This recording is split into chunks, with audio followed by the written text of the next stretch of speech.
following is a presentation of the Magnitude Sports Network.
Let's head up to the broadcast booth for the pregame show right now on Magnitude Sports.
And there's that national anthem. We are here in beautiful, sunny North Dakota. Not very windy today. We got all those fence tarps back up, looking pretty on this great field here in Kindred.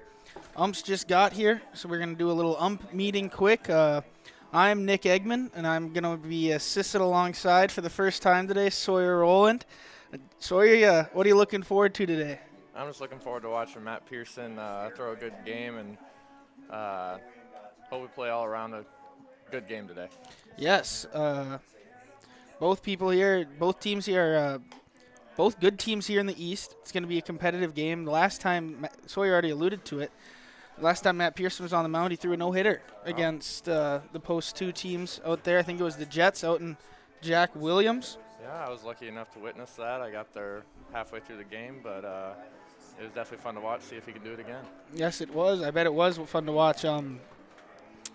We will take a short little break. We'll come back, and we will run through the starting lineups right before first pitch with you guys.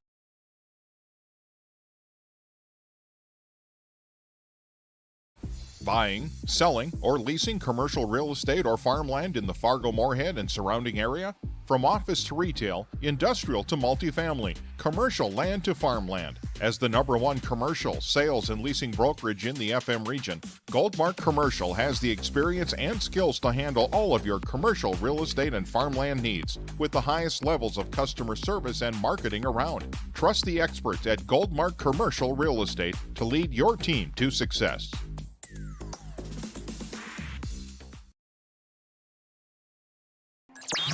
We are back here, and North Dakota.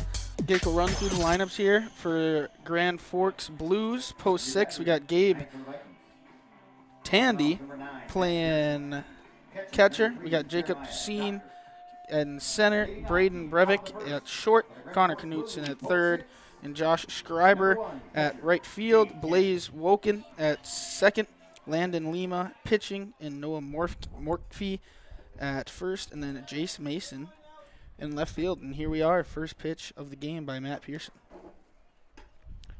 And he starts it at the knees for strike one to Gabe Tandy. Matt looks like he's throwing a little bit harder than normal today. Sawyer and I were lucky enough to have him on our team back in 2019.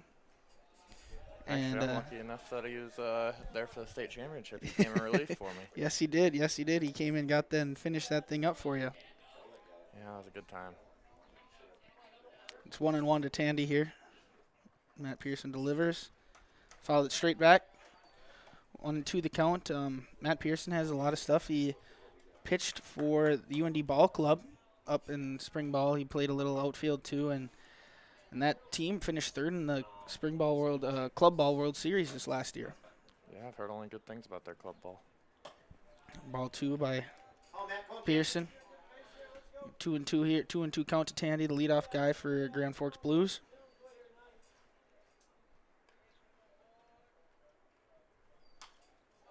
Foul tip. It's good leadoff hitter by Tandy. He's going to keep this at bat going. Some of the subs on the bench for the Blues are Brady Peterson, Justin Roth, Noah Holter, Tyson Ulmer, and Logan Nichol. Ooh, outside. Full count here.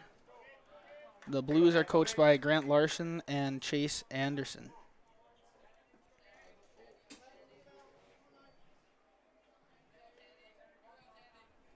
And strikeout number 1 by Matt Pearson on the night.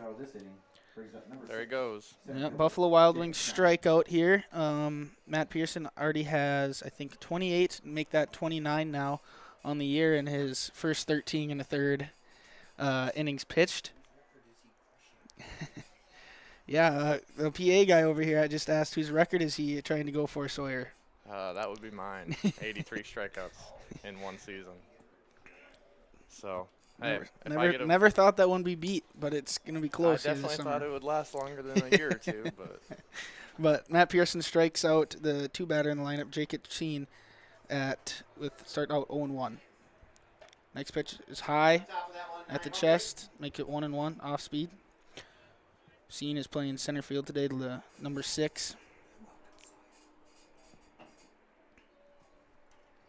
Strike number 2, fouled straight back into the netting here in Kindred, North Dakota.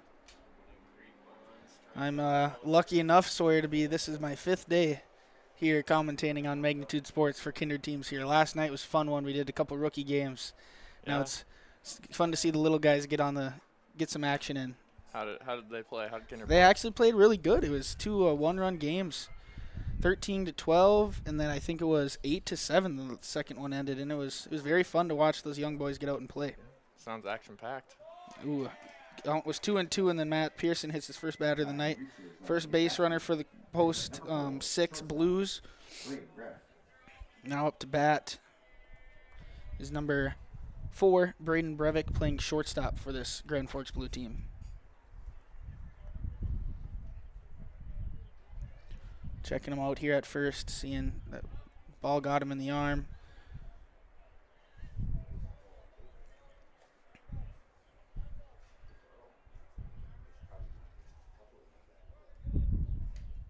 Looks like he's doing okay. He's getting his lead now. Matt Pearson's back on the rubber. Getting ready to face Breivik here. Starts him off with a strike. I think he started all 3 batters off with the first pitch strike. Something you have to attack right away, getting in that zone. Being a pitcher in college, Sawyer, is that something you kind of look for right away? Definitely, that was the number 1 statistic I probably looked at after most of my games. My best success came in the games that my first pitch strike percentage. That was pickoff over 60%. goes away from Packer. Scene advances over to second on the wild throw. An error by the Vikings here. Yeah, one thing that I think is contributing to Matt's success is I'll have to pull up his first pitch strike percentage, but I'm pretty sure that he's got it really high up there. Looks like he's 57%, which is you're aiming for about 60. So, I mean, if he could keep that even a little bit higher, good things would happen. Yep, makes that an 0-2 count now to Brevik. Guy on second, one out here. Gives him a look over at second, goes home, and strikeout number 2 by Matt Pearson on the night. Another Buffalo Wild Wings strikeout. Hey, I just want to point out that we got a lot of eyes on me every time you strike someone out. Sorry, that's just one record you shouldn't have broke that year, buddy. Yeah? Should have went for a couple other ones. Oh, I do happen to have one. That's ball 1 by Pearson. Now up to bat is Connor Knutson, number 13, third baseman for this Blues team. That one's high. Hey, Matt. Hey, Nine. Hey, babe.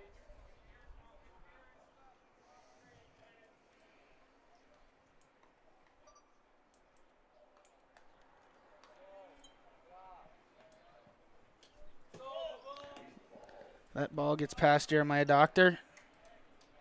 Chime moves up on the pass ball. Makes the count 0-3 here to Knutson. Be tough back there now. 3 balls.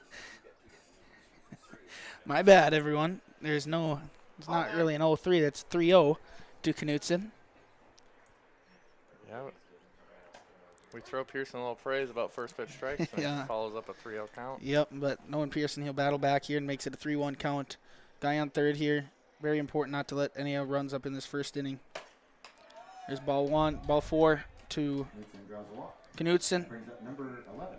Right fielder. One thing I can say with my Scrivener. experience in college baseball is that you don't have to give up hits to lose games, but if you start giving up free bases, Yep. just like we've got here, you got a hit by pitch on third base and now a walked batsman on first. Typically with 2 outs, that leads to runs. So Yep, there's something, 2 free bases right now. Neither of those guys are on by hits. Something that's head coach Josh O'Meara for this Kindred Post 117 team really stresses. Starts Josh Scriber, number 11 off. Scriber with Scribner. That N here on this lineup sheet. It's a little messy. Josh Scribner, number 11, the right fielder here for the Blues, 1-0 count. Now a 2-0 count. You're right, Nine. Come on, kid. Focus and get out of here. Runner goes, foul tip back into the netting. Now a 2-1 here to Scribner. We see a lot of the times first and third working in the practices. Every team goes over those first and third situations. looked like they're trying to do a little hit and run there. I don't Yep. even know if that was straight steal. Runner doesn't go this time. That ball's hit hard into the left center gap and over Connor Rowland's head to the fence. That's going to score one, probably score two here. And a double here by Josh Scribner to lead off this first inning and give the Grand Forks Blues 2 runs here in the top of the first. Hey, and that goes right back to what we were saying about the free bases, especially with 2 outs. Yep. They score every time. Only 1 hit in the inning, but 2 runs have crossed the scoreboard now. Yep, that's a bad recipe when you hit a guy, then you let him go up to second on a wild throw over to first, and then you walk the next, and then all it really takes after that is 1 big hit. And now 2 runs are across the board. Matt Pearson starts off the 6th batter, Blaze Woken, number 7, off with a strike as Woken fouls it over the netting. Straight back.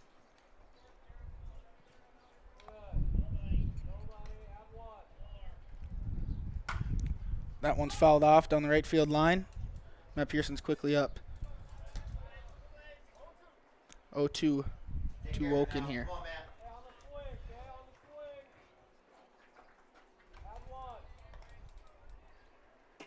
And Matt Pearson gets his 3rd strikeout of the night, his 3rd Buffalo Wild Wings strikeout. But the Grand Forks Blues pick up 2 in the first inning here on 1 hit, 1 Vikings error, and they left 1 Grand Forks Blue player on the base paths, and that we'll take a short little break, and we'll come back for the bottom half of the first inning here in Kindred, North Dakota on Magnitude Sports.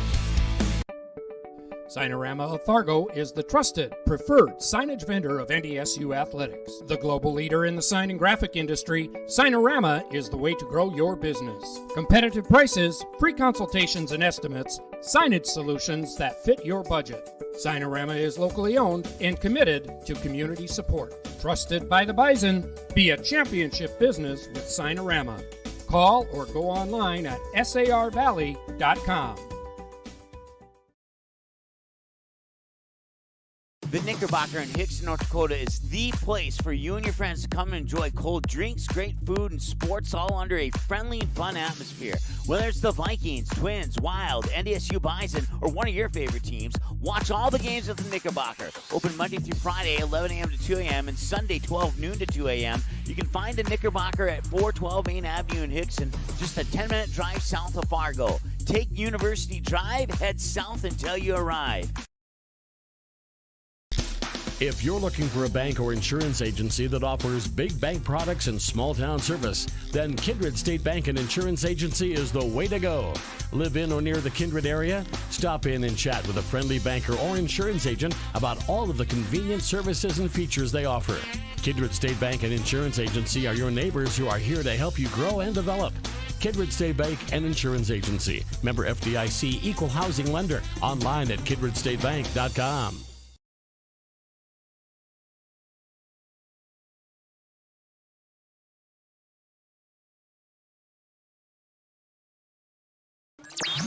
Welcome back here to Kindred, North Dakota.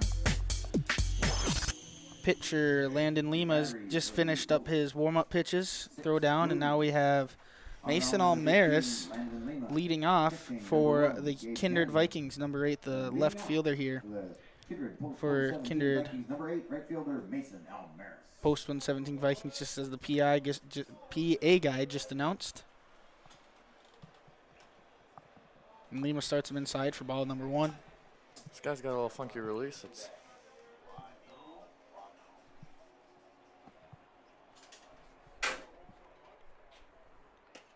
There's strike number 1, makes it a 1-1 count.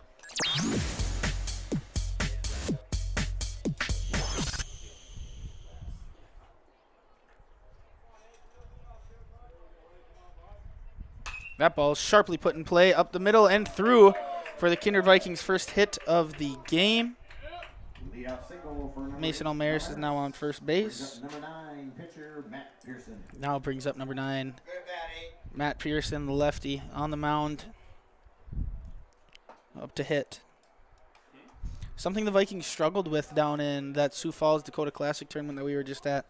They left a lot of guys on base. And that's something you need to fix to start winning games. And as Mason Almaris goes down and steals second. Gets a good jump. First stolen base of the night for the Kindred Vikings. Now Mason Almaris is in scoring position here. I know Josh Almaris, he coached me for 6 years, you for 5 years. Loves to bunt in these situations. Love to bunt, and he loves to hold you accountable when you don't get your bunt down. Yes, he does. No bunt here, but Matt Pearson pulls it over, does his job, hits it to the right side. The Blues get their first out, but that is something Almaris also struggles, is hitting that ball to where it can move up the runners. And he does exactly that there on that productive out there. Very good by Matt Pearson right there. Hopefully it helps him out here on the mound. Yep, now it's number 11, Carter Schmitz, up to bat. 3-batter here.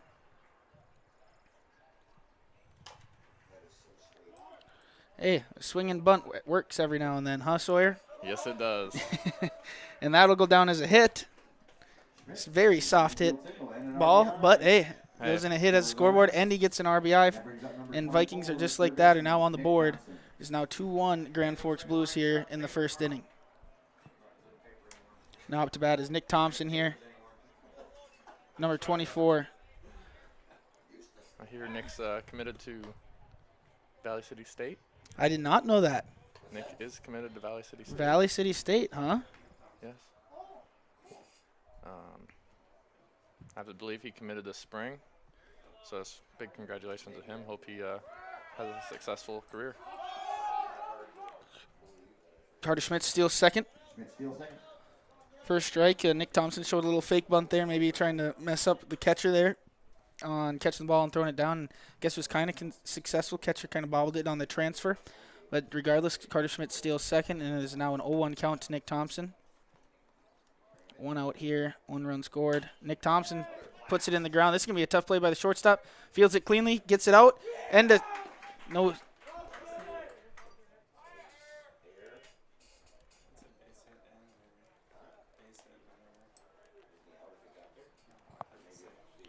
That's a close play here. I think we're gonna go with a base hit by Nick Thompson. I think he got it there, and then Carter Schmitz's advance is on the air on the first baseman. When you're the home team, you give them the benefit of the doubt. Yep.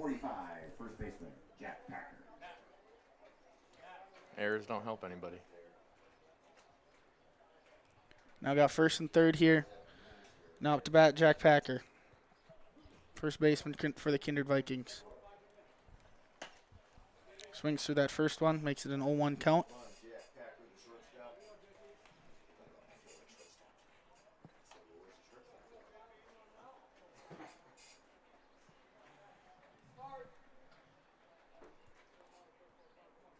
And the pitch.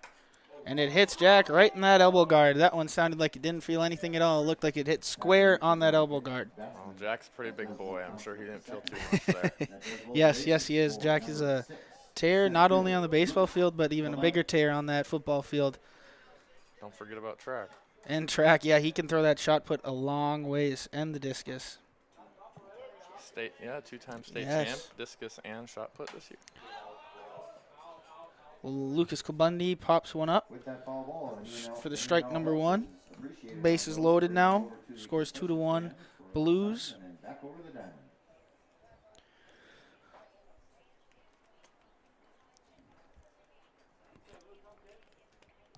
Lima's looking to hopefully get a ground ball here. Turn it into a double play. In there for strike number 2. Counts now 0-2 to Klabundy.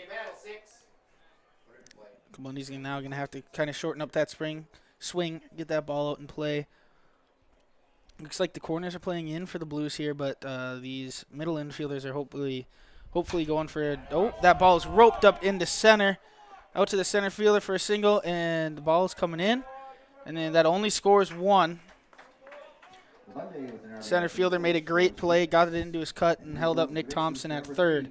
But it's another hit for the Vikings. And just like that, we're tied. It's tie ball game here in Kindred. Props to Kindred for bouncing back after that rough first inning. Yep.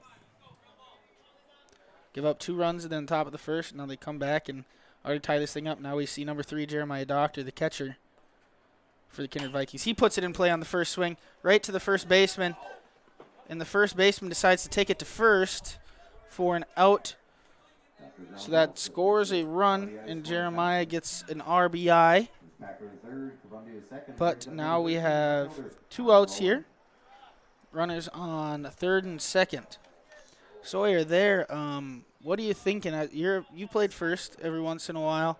You think you go home with that ball, or you take that out? I definitely think you go home. And first baseman in my past, but also as a pitcher now, that hurts. That run hurts. That was a run that could have been prevented. And yes. Hopefully it doesn't come back to hurt him later in the game, but that's a big momentum shifter, mental error right there by the first baseman. Yep, Connor Rowland's now up to bat, but to your point there, I think he's playing in, so that ball was hit pretty sharply. So I think he knew he would have been able to get that runner out trying to advance home. Definitely, and maybe even have a chance to get him. I know, I believe. It was bases loaded when that happened. And who just hit that ball? Jeremiah Doctor. Jeremiah Doctor. I mean, he's not too slow to first base, so it would have been a tough play at first, but at least it would have been a look. Yep. Now we got a 1-2 count to Connor Rowland. Lima's trying to get out of this inning.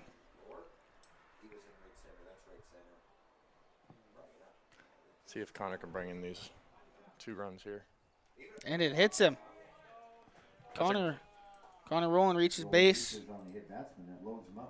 It's a great way to bail yourself out of an at-bat and help that on-base percentage. Yes, it does. Connor Rowland, if you listen to me on the introductions, the guy I'm sitting right next to is Sawyer Rowland. Any relation there, Sawyer? I do happen to be the older, better-looking, more athletic brother. Oh, I don't know about that. But Graham Glazzo is now up to bat for the Kindred Post 17 Vikings, and Lima starts him out 0-1, getting that strike across right away. That ball drifts outside for a 1-1 count.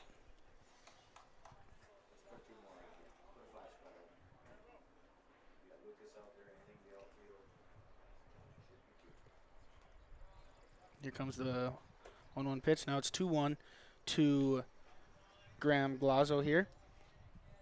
I know we were talking about bunting earlier, but another big thing that Delmaris is harps on is good base running. So let's see if the Vikings or Kindred can score 2 on a base hit, And just like it's that. hit over there, and it's under the second Gotta baseman's have 2. glove. They've gotta have And 2. Lucas Kabundi is coming. There's going to be a play at the plate, and it hits the catcher's mask.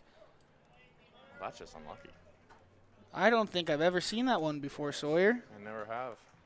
But regardless, that scores 2 more runs on a 2 RBI single by Graham Glazzo, hitting it over into right field, and he advances on the throw that hits the catcher's face mask. And now it is 5-2 Kindred here in the bottom of the first. Put up a 5 spot after giving up 2.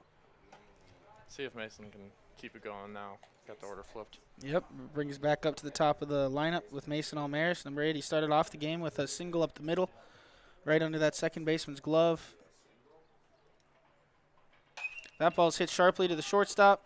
Shortstop fields it cleanly, shoots it across, and is out for the 3rd out of the inning, but not before the Vikings get 5 hits on the Grand Forks Blues, 1 error, and they score 5 runs here and leave 2 on in the bottom of the first. We will be right back for the start of the 2nd inning here in Kindred, North Dakota. MLGC's story began in 1906 in the rural communities of Enderlin and Cooperstown. Today, MLGC is a 4th-generation family-owned company that can deliver ultra-high-speed broadband, TV, telephone, and advanced business services to customers on a 100% fiber optic network. Now available in several rural communities, including Kindred. In an era of exploding technology, MLGC's goal is to deliver future technologies that make rural North Dakota a vibrant place to live and do business.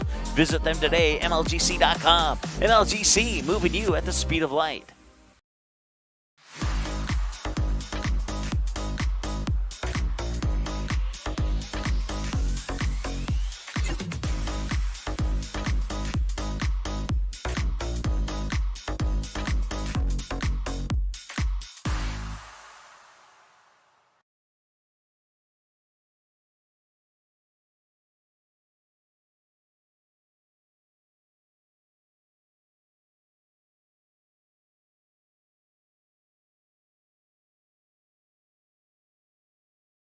How you overcome challenges as a farmer is what defines you.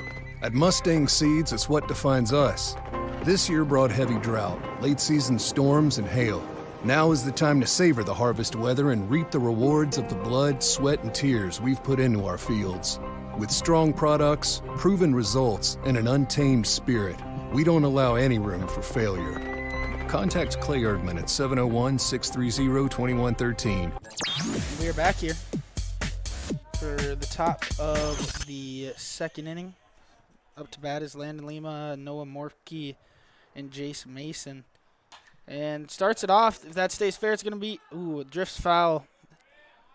Lima was attacking that first pitch. Yep. Coach, is this the pitcher? Lima? This is Lima out in the batter's box here. Bags number 18, Landon Lima. PA guy had a couple questions. I had to answer those questions for him here. Sorry, folks.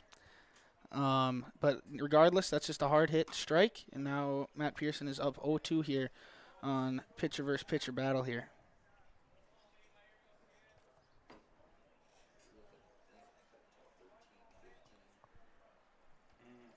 And Matt Pearson gets his 4th Buffalo Wild Wings strikeout of the night for the first out of the inning for the Kindred Post 117 Vikings.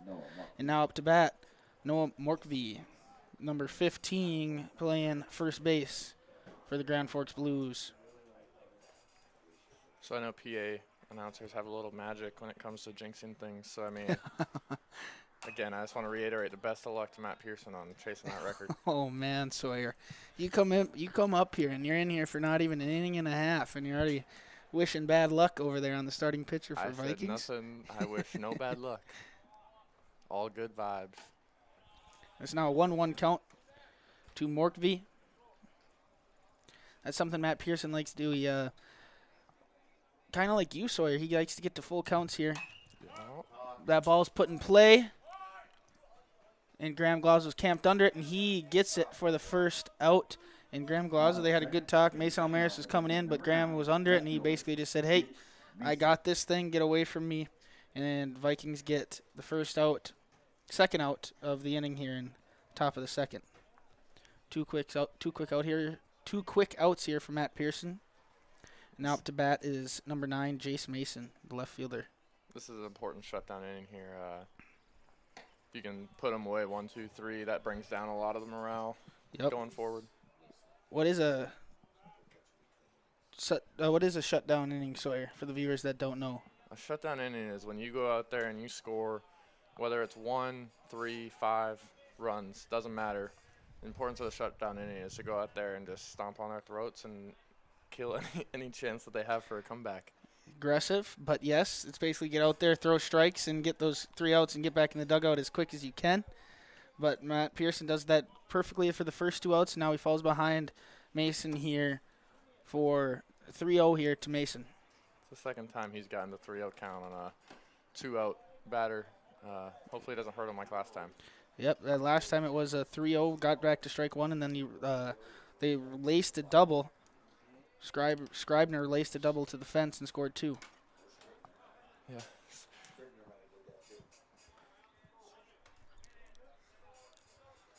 Now Matt Pearson gets back to a 3-2 count. If the Scribners are watching, I apologize for my friend over here. I'll get it by the end of it. And Matt Pearson gets his 5th Buffalo Wild Wings strikeout of the game, and the Blues go 1, 2, 3. No errors by the Vikings. Nobody left on base, and we will take another short little break, and we'll be back to you for the bottom half of the second inning here in Kindred, North Dakota.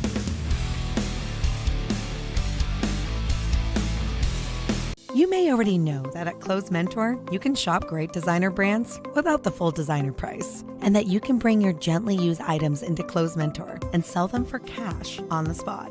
Here's something else you should know. Buying and selling at Clothes Mentor aids in water preservation, reduces chemical pollution, decreases landfill waste, boosts your local community.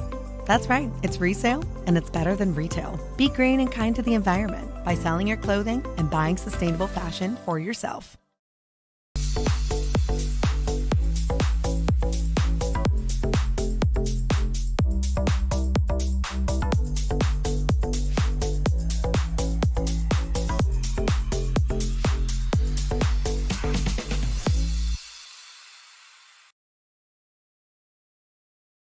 Kindred Storage, built on the north side of the city of Kindred, provides secure and affordable storage. The units at Kindred Storage are new construction, isolated from water and snow, and are maintained year-round.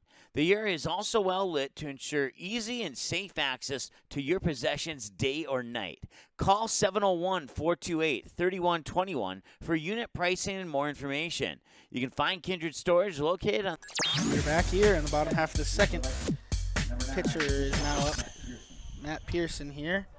Pitcher versus pitcher battle. We just saw it in the top half of this inning. Now we get to see it again in the bottom half. Matt Pearson got the best of Lima last time. See if Lima can return the favor to Matt Pearson. Starts him off 1-0 in the dirt.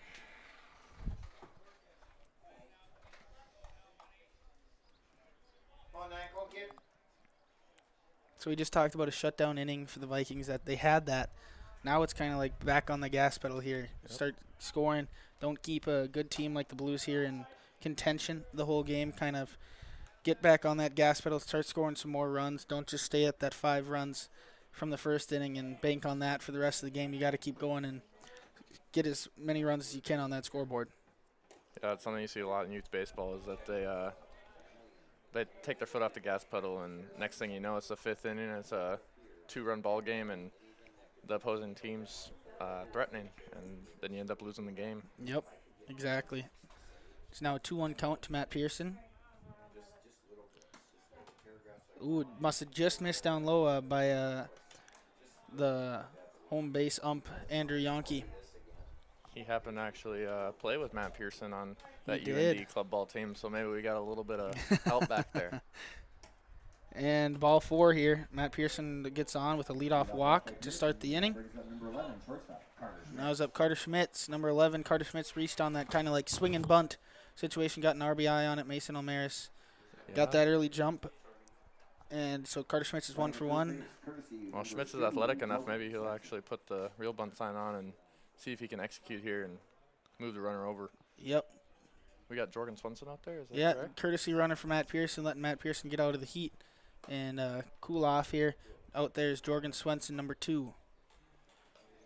Jorgen Swenson just got back from a trip from Norway, actually. It'd be cool. I talked to his little brother about it, Kylan Swenson, as he's on the Babe Ruth team, but Kylan said it seemed like a fun trip. I mean, I'd like to go over there at some point and check out the sights of Norway. He gets picked off twice over there, 2 pickoff attempts. Yeah, I know that the Swensons are of Norwegian descent. I believe that they're 100% Norwegian, so I think. Well, that makes sense. Blonde hair, blue eyes. Yeah, all 5 of them. Yeah. And there goes Jorgen Swenson. And good throw. Jorgen Swenson just beats it there and steals second for the Kindred post 117 Vikings. And that was a strike 1 to Carter Schmitz. So it's 0-1 here to Schmitz. I apologize to all the camera viewers. I'm trying my best out here. Hey, our other camera guy, he struggles sometimes too. So don't worry about that. Another pickoff attempt. This pitcher is more worried about the runner rather than just attacking the batter. Yeah, keeping Jorgen Swenson honest over there, making sure he doesn't get too big of a lead.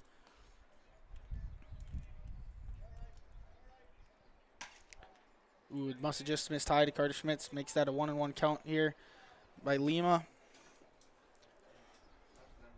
I understand they have a lead, but what do you think the reason for not butting him over? You think he's testing him, see if he'll have a productive at-bat otherwise? Yeah, that, and Carter Schmitz is has the better batting averages on the team, from what I know, and he's good at putting the ball in play. So, I mean, Carter Schmitz, and he's quick enough, too, so if he puts that ball in play, make that speedy guy, and we got a speedy guy on second, so anywhere that ball is hit could technically move him up. Ball outside, makes it a 2-2 count. And from what I've known, I don't think Carter Schmitz is necessarily the best at bunting. So kind of got to take that into consideration. Maybe hasn't practiced enough, not comfortable enough doing it. Yep. So maybe just put that ball in play. I know in that game that Matt threw now. Puts it up to center field. This Jorgen is not going to tag up. And Carter Schmitz flies out to the center fielder for the first out of the inning. Jorgen Swenson remains at second. Yeah, see, that's the risk you take when you Yep. let him swing away. But, I mean. But another thing here is Jorgen Swenson, great wheels, hit into the outfield, should score him. 3 chances. Yep. Now it's Nick Thompson up to bat, number 24, the third baseman for post 117. First pitch by Lima. That ball misses up. 1-0 count to start off Nick Thompson. Nick Thompson is the only kid on this team not truly that goes to Kindred High School. He actually goes to Richland High School. We have a co-op in the spring ball season here in Kindred that he was a big part of. He was a main part of that team. So kids from Richland can come to Kindred and they play in the co-op's Kindred Richland Vikings. So it transfers over into summer, and Nick Thompson's now on the Kindred post 117 Vikings here. We're very grateful to have him. He's played a big role in this team. I know that they didn't have the season end how they wanted to. Thought that pitch clipped him, but I guess looked not. close. Yeah, it looked inside. Makes it a 3-0 count. But yeah, spring ball, they didn't necessarily end where they wanted to be, but they had a good year, and Nick Thompson's the main reason they had a good year. Big arm on the mound and a big bat. Yeah, voted MVP among his teammates. So yep, and he gets on a 4-pitch walk. Yes, big respect. Hard worker, from what I've heard. We're going to get a mound visit here. During that mound visit, we're going to give some love to our sponsors. So we'll be right back in about 30 seconds. For any accounting needs you may have, Todd R. Wold, Certified Public Accountant, has you covered. From bookkeeping and financial reports to tax planning and preparation, individuals and businesses, he's here to help you achieve your dreams. Give him a call. Todd R. Wold, CPA, 701-356-1040. You can also visit wold-cpa.com. Best of luck to Kindred and both teams in today's game.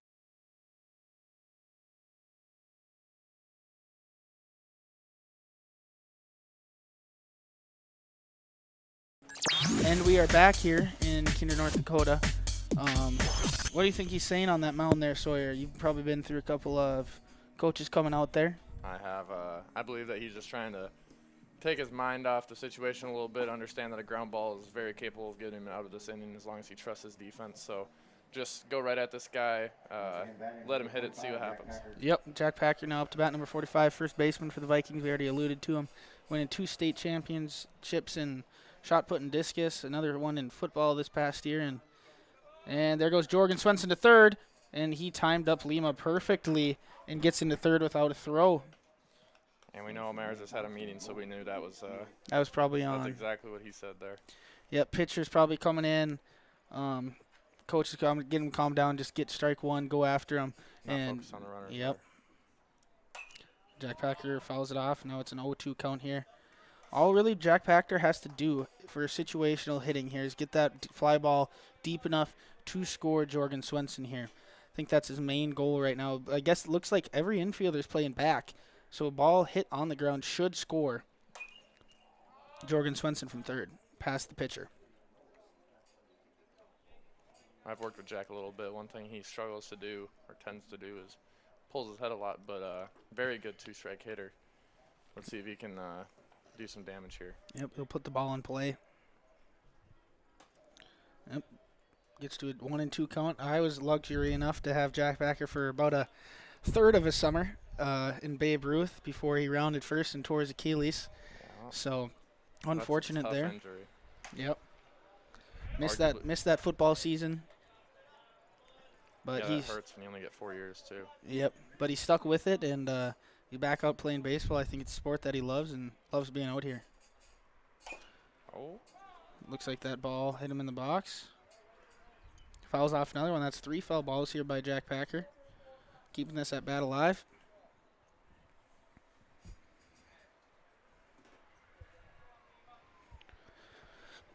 Lima's trying to get him out here, get another strikeout here for the Grand Forks Blues. And he does exactly what he needed there. The best case scenario there for the Grand Forks Blues, getting a strikeout here with only 1 out here in the bottom of the second inning with runners in scoring position. Now every infielder, it looked like they were playing pride and true, but now they really can and just get that last out at first. Brings up number 6, Lucas Klubundi. Starts him off a little off speed there for strike 1. Klubundi, I believe, last inning had a base, an RBI single up the middle, so I know that would score 2 with 2 outs here. Yep, Nick Thompson will have to get on his horse if he wants to score. That ball's put in play into the hole. That's going to be a tough play with Klubundi wheels, and he makes it on an infield single, and that scores gives Klubundi another RBI.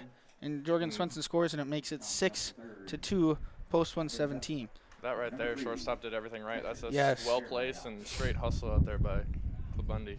Yeah, that's a tough one. That's very tough for that shortstop to get. He did everything right, fielded the ball perfectly, worked through it, threw it over to first, but to no avail because Klubundi has some major wheels out on those base paths. If I'm a guessing man, he's probably going to take off here first pitch as well.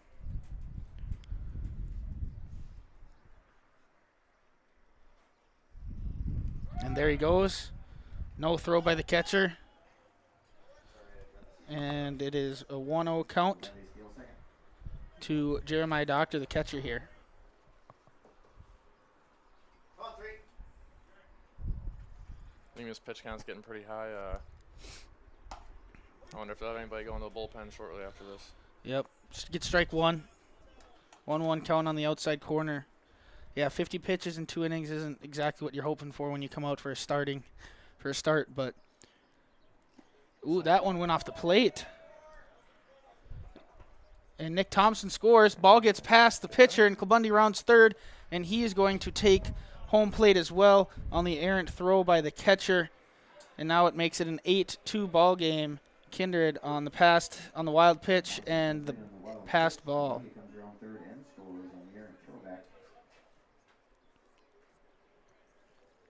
That's the second error for the Grand Forks Blues.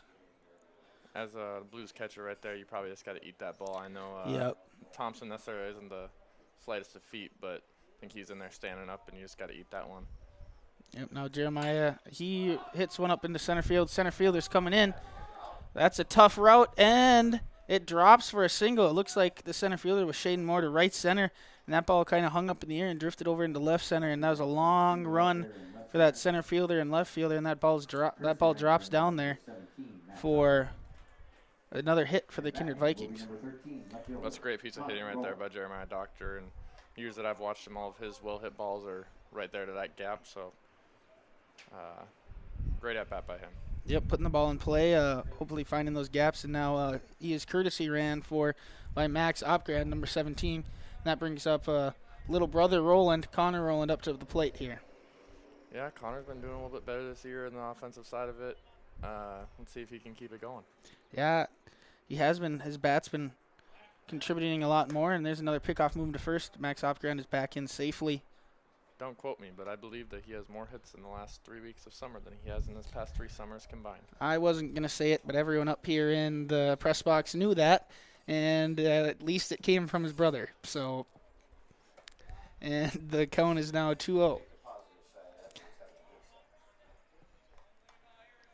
Well, just one thing to say about that is he has been working on it. I know he works a lot in the winter and off season. He's well-deserved. That ball's put into play. That one into the center field again. Another long run, and it drops down for another hit. That wind must be pushing that thing back here in Kindred, North Dakota. It looks like the wind picked up a little bit. It was a little not very windy at the start of the game, and now that flag out in center field is moving a little bit more, and that center fielder, he's playing a little deep out there. Might have to bring that thing in. I don't think one's been hit over his head yet. But regardless, we have first and third here with Connor Rowland on first base and Max Opgrad on third, and it brings up the 9-hitter in the lineup, number 7, Graham Glazo. I'll be surprised if we don't see Rowland go. I know that I'm not the fastest, but he's got a little bit more than me, and I think they're trying to bust this game open even more than it is right now. Yep, now it's a 1-0 count to Graham Glazo. Looks like Graham Glazo got in the box pretty quick there and didn't get signs from head coach Josh Almaris down there. There he goes. And Connor Rowland goes. The ball's coming through, and it is cut off by the second baseman. And Connor Rowland steals second base. This is a big spot for both teams here. The Blues can't afford to give up 2 more runs here on a single. And Graham Glazo last time through shot that thing into the right field under that second baseman's glove for a couple RBIs. See if he can do the same here for the post-117 Vikings. Fouls that one off, makes it a 1-2 count, 2-1 count.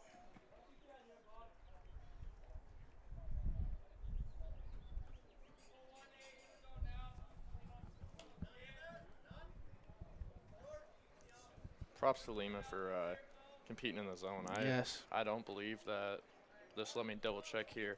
He does have 2 walks, but from what I've seen, he's playing with a good pace of play, and he's competing out there. It's just the ball's falling. Yep, the balls are getting hit into the right spots, and Lima's been pitching a pretty good game. It's just unfortunate for Lima and these Blues that these Kindred batters are getting the bat on the ball, and it's just falling where it needs to be falling for him. And that's ball 4 to Graham Glazo, and the bases are now loaded here for the top of the lineup. Number 8, Mason Almaris, the right fielder. Mason Almaris is 1 for 2 on the night. Started the game out for the Kindred Vikings with a single up the middle, and then flew out to the center fielder for the first out of this inning.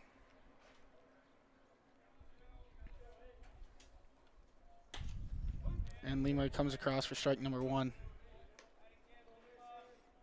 Just a quick correction. Matt Pearson was the first batter of this inning. So.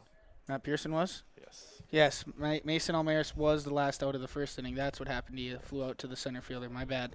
Thanks for the correction, Sawyer. Count is now 1-1.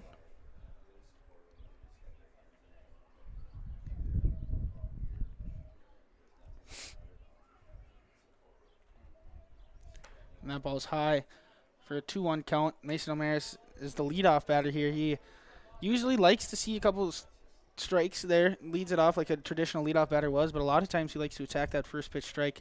Here we see him working into the count a little bit more, and he attacks that one Sharp hit ball right at the center fielder for the third out of the inning, but not before the Vikings put 3 more across the board on 3 more hits and 1 Grand Flukes Blues error, and the Vikings leave 3 on base, and that ends the second inning of play here in Kindred, North Dakota. We will be right back on Magnitude Sports.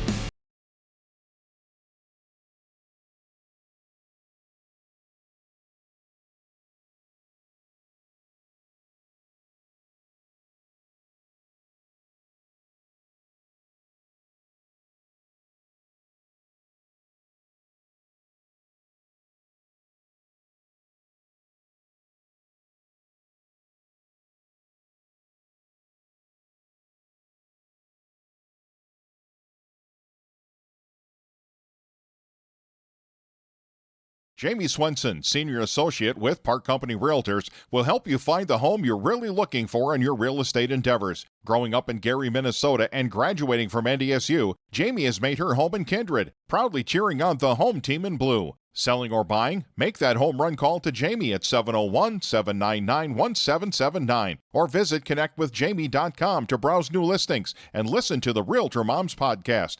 Jace Swenson of Park Company Realtors supports the Kindred players of today and the hometown rookies of tomorrow. Kindred Express Lane is a friendly, locally owned convenience store open 7 days a week from 6 a.m. to 9 p.m. and offers hot stuff pizza, smash hit subs, gas, diesel, and propane exchange. Kindred Express Lane is located at 220 First Avenue South across the street from the baseball and football field, just 3 inches away from Highway 15 in Kindred. While you're fueling up, be sure and grab a snack and a cold beverage for the road. Kindred Express Lane wishes the Kindred Post 117 Vikings the best of luck in the East Regional Baseball Tournament. Go Vikings!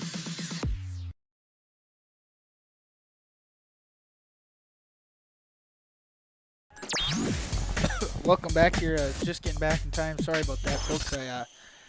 Your PA, your play-by-play announcer, just got a bloody nose in between half innings there. Had to run and fix that here.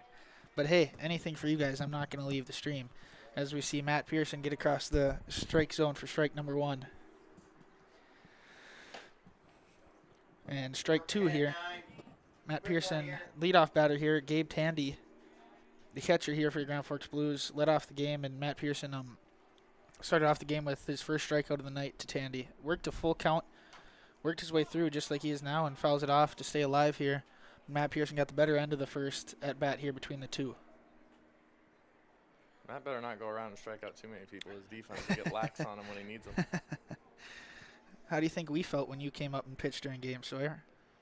Well, it's a good feeling knowing that you felt that way. Use that chest, kid. Yep, now it's a 1-2 count here to Tandy. Tandy's going to have if anything like his first at bat, he's going to have a great at bat. Put the bat on the ball. 1-2 pitch here. And just misses high. Pitch right there. Yep, Great just pitch. a little nibble. Batter didn't nibble. Great 1-2 or 0-2 pitch. Not 2-2, you just got to go right back at him. Yep, don't want to get to a 3-2 Here. count. That ball's hit, Great and it is down for a fair ball. Connor Rowland gets to it and keeps the runner at first base. The throw in to cut off Carter Schmitz.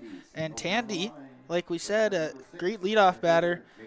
Gets down 0-2, fouls one off, goes 2-2, and then hits that short little single over into left field. And that's what the Blues need if they're going to get back in this game. There's a lot of game left. Yes. There's still, 5 innings left, and he did his job being a leader right there. Yep. Find a way on through a tough at-bat.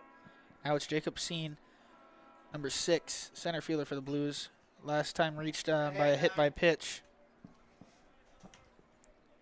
Shine has a tough battle right here. Lefty on lefty's never fun. Let's see if Matt will attack him with off-speed or just keep going with that fastball. Yep. Matt Pearson looks like Sawyer said right away in the broadcast, looks like he's got a little more speed to the ball than he normally did. Runner goes. Jeremiah Doctor gets up, makes the throw, just up the line, and no play there at second as Tandy steals second base. That they picked a good pitch to pitch on. That happened to be off-speed, and decent throw good time by Jeremiah, just wasn't on target. Yeah, I think it would have happened if the throw was right on that base. But regardless, Tandy goes on to second, and the count is now 1-2 to Sign.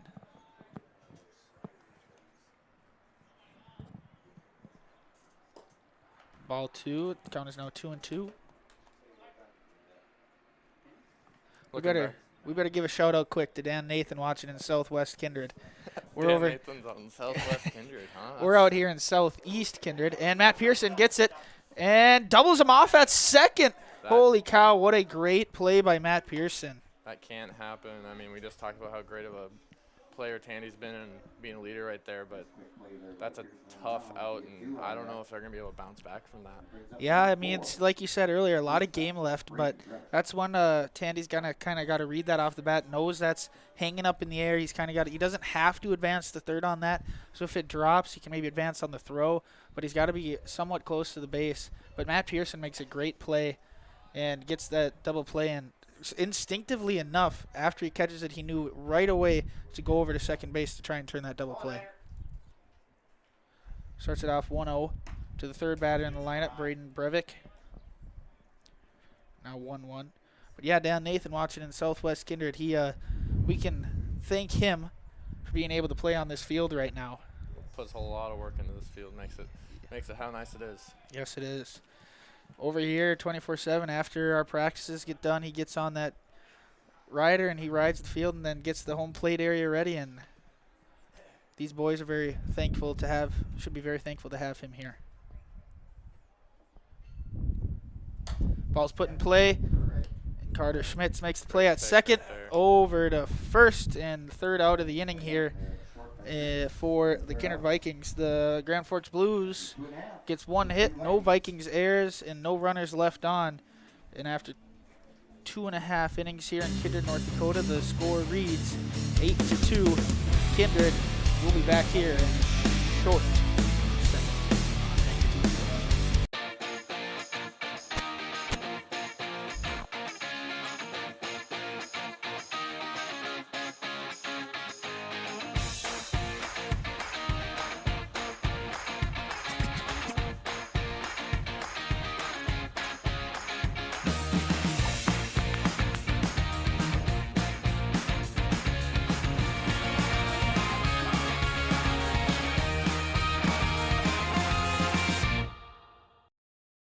Buying, selling, or leasing commercial real estate or farmland in the Fargo-Moorhead and surrounding area? From office to retail, industrial to multifamily, commercial land to farmland. As the #1 commercial, sales, and leasing brokerage in the FM region, Goldmark Commercial has the experience and skills to handle all of your commercial real estate and farmland needs with the highest levels of customer service and marketing around. Trust the experts at Goldmark Commercial Real Estate to lead your team to success. Signorama of Fargo is the trusted, preferred signage vendor of NDSU athletics. The global leader in the sign and graphic industry, Signorama is the way to grow your business. Competitive prices, free consultations and estimates, signage solutions that fit your budget. Signorama is locally owned and committed to community support. Trusted by the Bison, be a championship business with Signorama.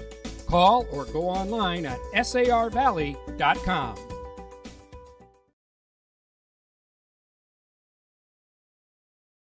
Welcome back, ladies and gentlemen. Matt Pearson to lead off the inning for the Kindred post 117 Vikings. Lima still on the mound at 63 pitches coming into this third inning. That ball is sharply hit, and it does not get past the right fielder. Great play by the right fielder to cut that ball off. That could have been a double, could have been even a triple, but great play by right fielder Josh Scribner out there in right field. We got her. Keeps Matt Pearson out on first base, and now Jorgen Swenson, the courtesy runner, is up on first base for the Kindred Vikings. And that brings up number 11, Carter Schmitz. And Carter Schmitz is 1 for 2 on the game with that dribbler down the third base line and the line out, pop fly to center. That ball's first pitch attacks. Good play. He's out at second, and Carter Schmitz beats it out at first. So 1 out here. Looked like that one was off the end of the bat, so where didn't get much power behind that one. Soft little blooper into the shortstop. Shortstop knocks it down, gets that first out at second. Not quite quick enough on the turn to get Carter Schmitz out at first. So I don't even think on a routine ground ball they're getting Carter Schmitz at first. That is very true. Yep, he is very fast out here on the base paths. And there's ball 1 to Nick Thompson. 1 out here in the bottom of the third. Carter Schmidt's on first. Surprised we didn't see Carter Schmidt's leave.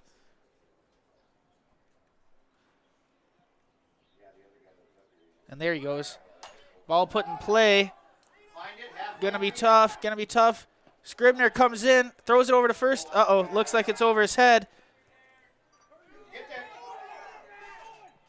And Carter tags up and advances on the errant throw by right fielder.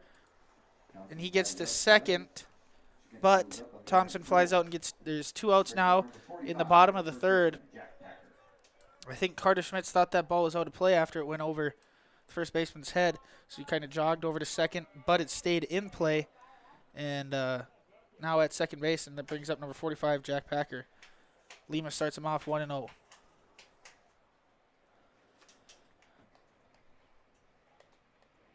No better throw. He's probably just after that last inning where they got doubled off on something. That ball's hit good. If it stays fair, it's a double, and it's just foul by inches. Sawyer, what is that called? A foul ball. I like to call it a hard hit strike, right? Yeah, that is a hard hit strike. I've had plenty of those as a pitcher. Yeah, that's all that matters, right? All you do is you give up, batter hits it very hard, goes foul. Hey, nothing hurt, right? Exactly, nothing hurt, and that's honestly kind of my favorite because they beat you, but thank you to the rules. I mean, you get another chance at them, and very rarely, maybe Jack will prove me wrong, very rarely do you see 2 hard-hit balls in a row just like that. So. Yep, that was my favorite part when I was up on that mound. A lot of people hit hard. Ooh, he gets hit again.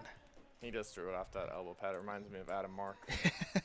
Adam Mark has a record up there for the Babe Ruth, most hit by pitches in a season. Yeah, we were both lucky enough to be part of that. Yes, we were. were. Team, state championship team. I remember about 6 games in, he's at 6 hit by pitches, and he decided to invest in one of those Eagle Shields. Yeah, I think he bought one for his ankle and for his elbow. Lima starts Lucas Klubundi off, center fielder for the Vikings on an 0-1 strike here.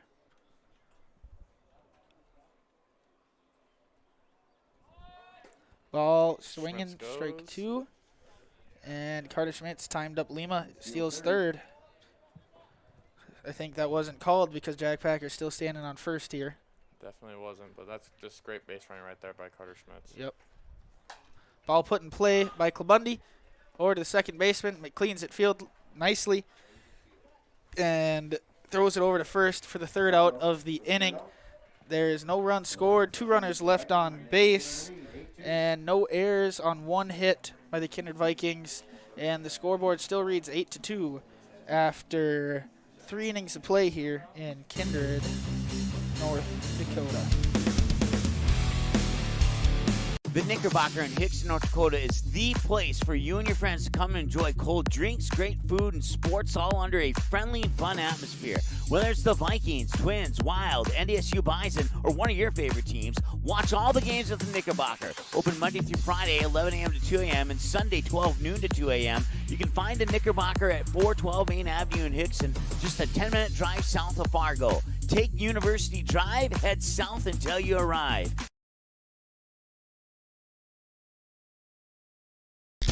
If you're looking for a bank or insurance agency that offers big bank products and small town service, then Kindred State Bank and Insurance Agency is the way to go. Live in or near the Kindred area? Stop in and chat with a friendly banker or insurance agent about all of the convenient services and features they offer. Kindred State Bank and Insurance Agency are your neighbors who are here to help you grow and develop. Kindred State Bank and Insurance Agency. Member FDIC, Equal Housing Lender. Online at kindredstatebank.com.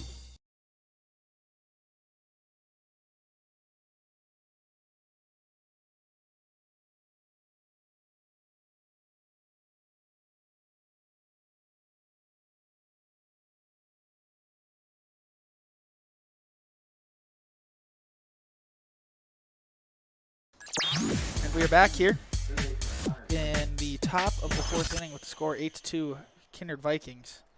Matt Pearson starts off. Number 13, Connor Knutson with a strike.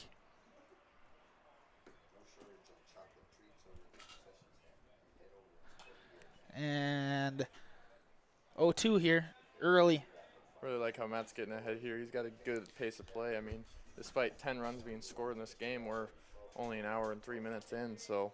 Yep. And that ball's put into play. Lucas Kabundi is calling for the ball in center, and he makes the play out in center for out number 1.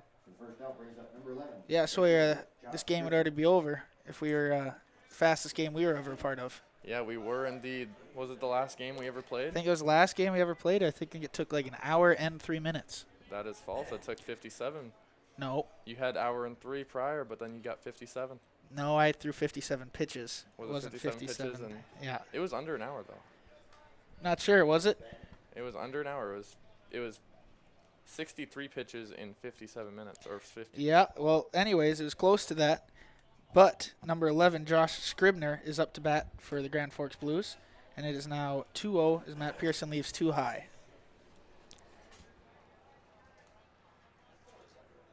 It was under an hour.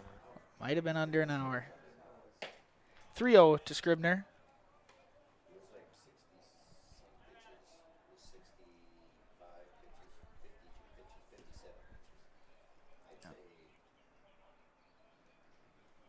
And 4-pitch walk by Matt Pearson to Scribner, and Scribner hustles down the line. Brings up number 7, Blaze Woken. That's something Matt's got to get better at, especially coming towards the end of the year when the teams are on their best, is he's got to get rid of those 4-pitch walks. Yep, can't have those free bases, especially when you get to tournament time.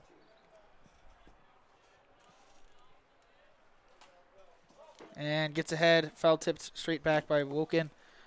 Makes it an 0-1 count. Good job of coming right back there with strike 1 and see if he can get a ground ball here and get us out of the inning. Yep. See if he can get Kindred out of the inning. Grand Forks Blues need to start chipping away. Ball put in play. There's the ground ball. Gets, error by shortstop Carter Schmitz there. Both runners are safe. I think Carter Schmitz is more looking to start turning that double play instead of making sure that first out there. Yep. And unfortunately for the Kindred Post 117 Vikings, that ball hops out of his glove.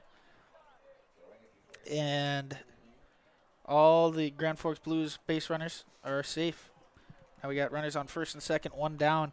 And that brings up the pitcher, number 18, Brandon Lima, and pops one out of play.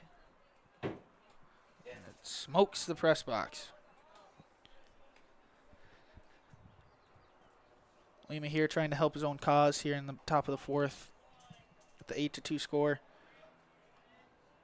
Grand Forks Blues came out of the gate hot, scored 2 in the first inning, but ever since, Matt Pearson's kind of got on that bump and hasn't allowed him to do much. Counts now 0-2 to Lima. Lima's just missing that. I wouldn't be surprised if he puts a good swing on it here and drives it somewhere. Yep, I think Matt Pearson's he's shaking off a couple pitches by his catcher, Jeremiah Doctor. Wonder who's going to go with here. Off speed in the dirt. Like a knuckleball. And into the dugout for a free base. I think the runners are going to advance either way. But now it is runners on second and third.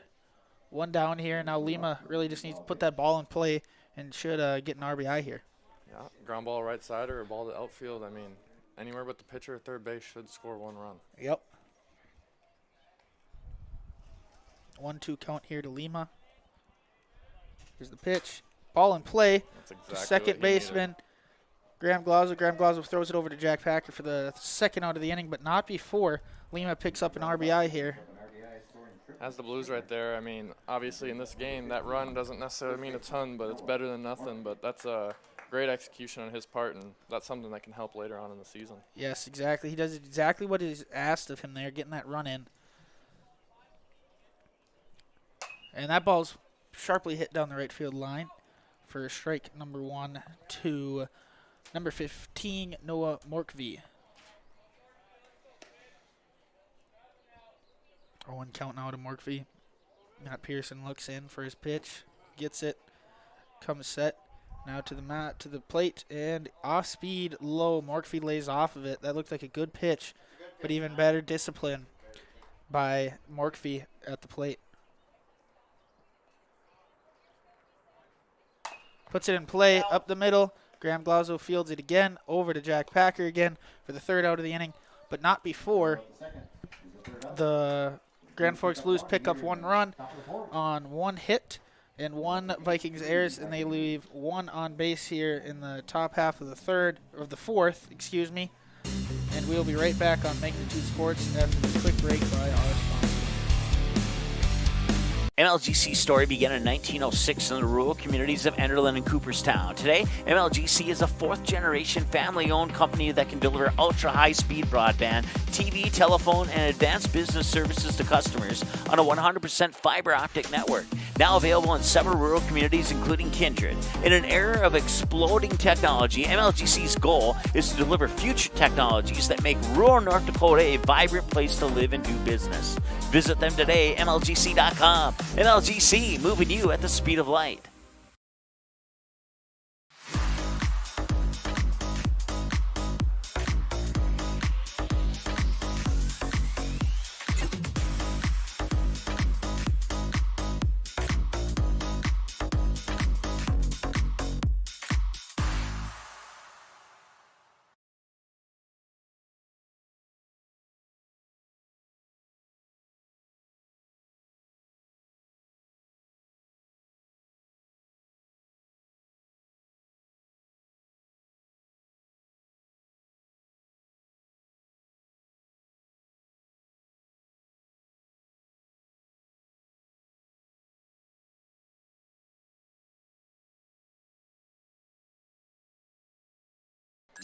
We're back up here in the bottom of the 4th inning. Now up to bat is number 3, Jeremiah Doctor. Due up to bat here is number 3, Jeremiah Doctor. Then it's Connor Rowland and Graham Glazzo here in the bottom half of the 4th. Jeremiah Doctor starts it up, rolls over one, puts it into the first baseman's glove for out number 1 on the first pitch of the inning.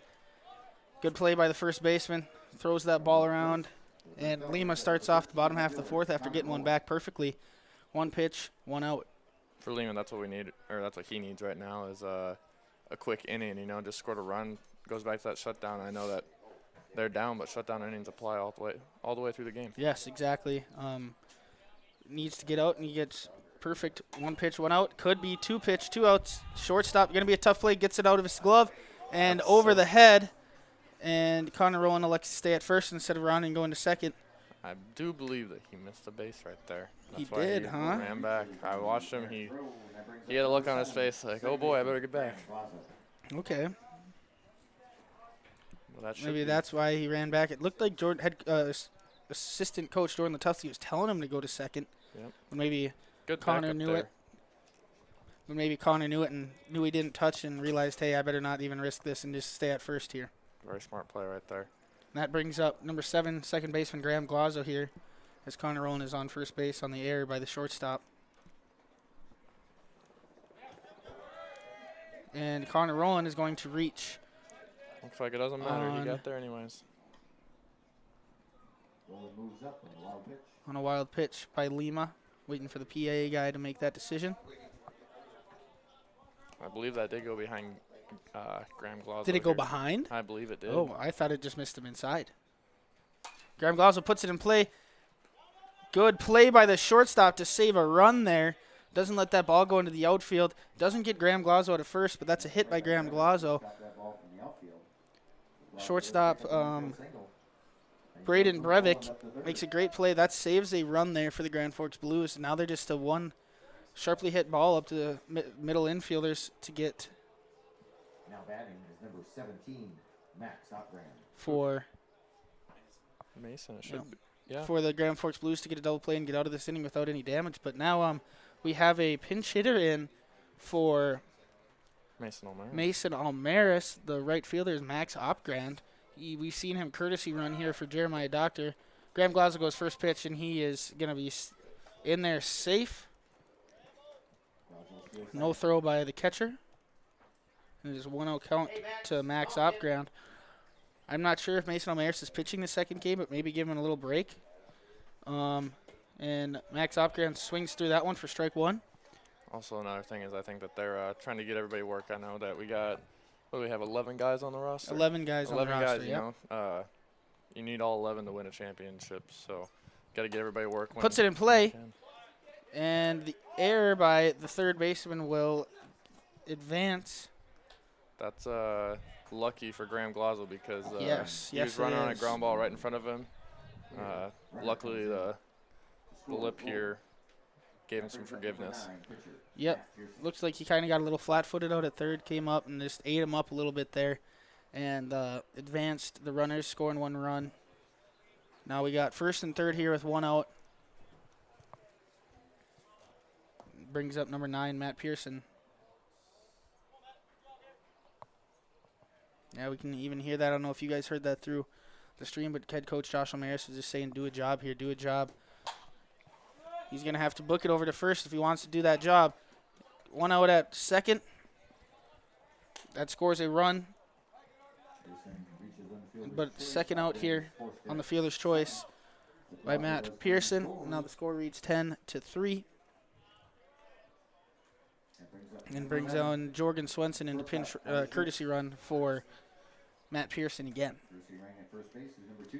Seems like he's gone every single time, Sawyer. He's stolen the base every single time. You think he's going to do it again here? I would be willing to bet my college tuition on it. My college tuition on it.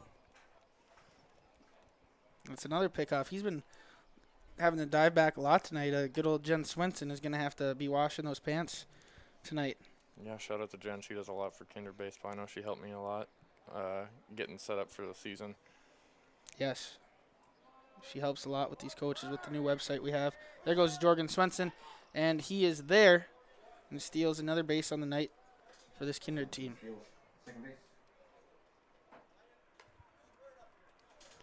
Count is now 0-1 to Carter Schmitz. Carter Schmitz is 1 for 3 on the day. Started off with that little dribbler.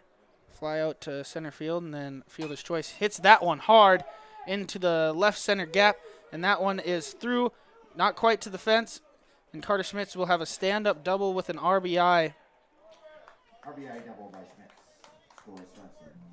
Making the score 11-3 here 24, third baseman, to Kindred Vikings up on the Grand Forks Blues. Something here, we have to, it's a 10-run rule after 5 innings. So in play, these Blues need to really keep this inning in check, and then next inning in check. They need to go a score to keep this game really going, trying to chip away at this Kindred team before they get to 10. That's strike 1 across for Lima. Lima's up to 84 pitches on the night unofficially. Yeah, it looks like they're just going to try to ride him, and, you know, that's part of the season. You just got to sometimes take your wins, take your losses, and try to conserve. Yeah, that's a high fly ball to the shortstop, Brevik, and Brevik comes down with it for the third out, but not before the Vikings get 2 more hits on a couple errors by the Grand Forks Blues, and now they lead 11-3 after 4 innings. And the Vikings leave 1 on base, and the end of the 4th, and we'll come back on Magnitude Sports after this message from a couple of our sponsors. How you overcome challenges as a farmer is what defines you.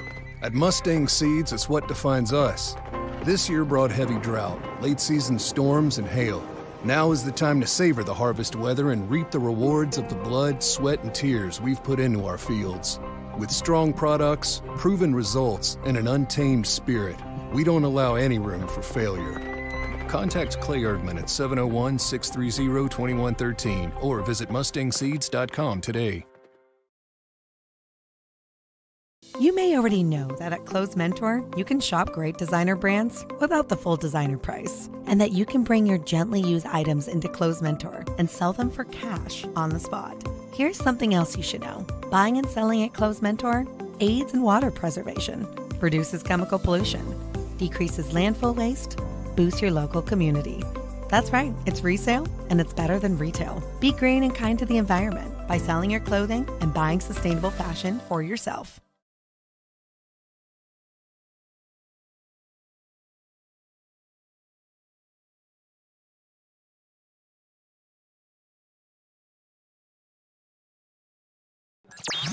And we're back here in the top of the 5th inning. Now up to bat is number 9. Jace Mason up to bat, left fielder here. Matt Pearson starts it off 1-0.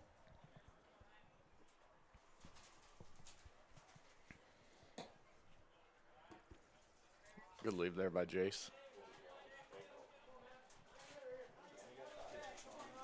As you can hear, as we can hear, Almera's talking about attacking this guy. It's the 9-hitter. You don't want to have a base runner on for the top of the order who has honestly not been having a bad day against Pearson. Yes, he hasn't. He started off, I think it was that 4th inning. Came around and scored. Yeah. Leadoff batter's also 2 for 2, so I mean that's really tough with a base runner on now. Yeah, you never want to 4-pitch walk anyone, let alone 9 batter in the lineup as well. I won't be surprised if he goes another ball right here. I'd be willing to bet money that Almeris goes out for a visit and tells Matt he needs to focus up and take care of business here. Yep, basically just go in and tell him, hey, calm down, get back in that strike zone. Obviously, with both of us playing for Almeris, we had very different meetings on the mound. Two totally different types of That ball's put in play. Carter Schmitz makes a great play at short, throws it back over, knocked down by Jack Packer. What a great play by Carter Schmitz. That was a very sharply hit ball by Gabe Tandy. Like we said, he had a great at-bat last time up. Just has a great swing there. Just unfortunately a very athletic play over at short by Carter Schmitz for this Grand Forks Blues team. Yes. Now number 6, Jacob Chine, up to bat. Very impressed with Tandy today. I don't know how old he is, but I wouldn't be surprised if he goes to the next level someday. Matt Pearson starts him off 1-0. Now he's back in the strike zone, make it 1-1.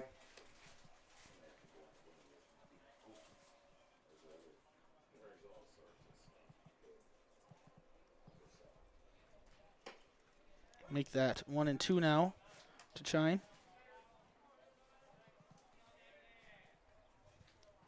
One thing that we've seen, again, I think the score may have something to do with it, but the Blues are not necessarily very aggressive on the base pass. Nope. And another strikeout here by Pearson, his 6th of the night. Make that a 6-pack if you're going to Buffalo Wild Wings. That strikeout brought to you by Buffalo Wild Wings. Yes, they haven't really been that aggressive. They stole one. Tandy stole that one base. But other than that, we haven't really seen much. Kind of hard to be aggressive on the base pass with this type of deficit. You don't want to be getting thrown out on the base paths. But could be a different story if it's a little bit of a closer game. Matt Pearson starts it off with a strike to the 3rd batter, number 4, Braden Breivik, the shortstop. Now 0-2.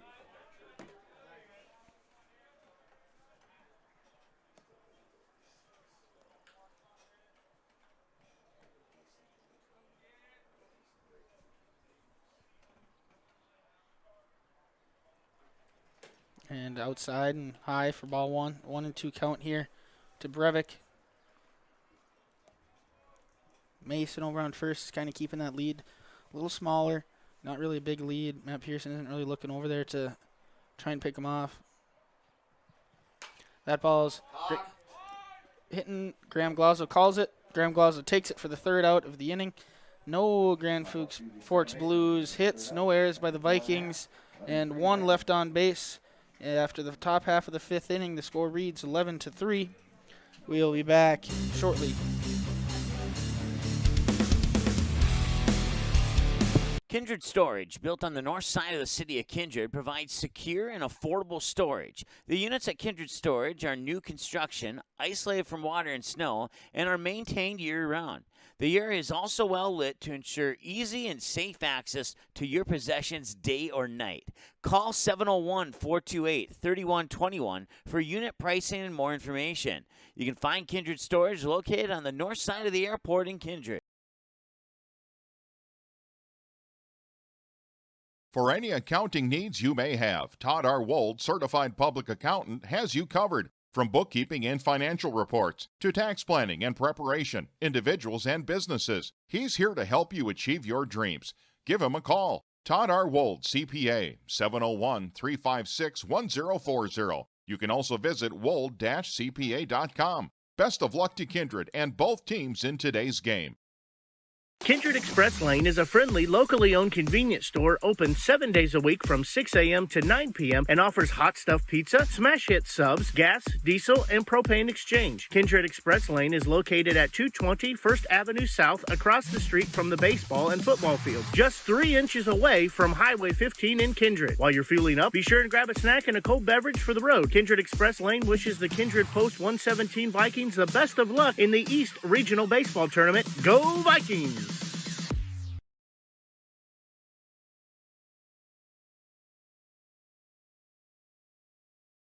Welcome back here to the bottom of the 5th inning for the Grand Forks Blues versus Post 6 versus the Kindred Post 117 Vikings. Jack Packer is up to bat. One Ball thing one. Yeah, one thing that in high school ball that I kind of forgot about, playing college ball is that the pitchers are just, I want to say, abused. He's at 87 pitches. I mean, I know that they're trying to conserve arms, but Yep.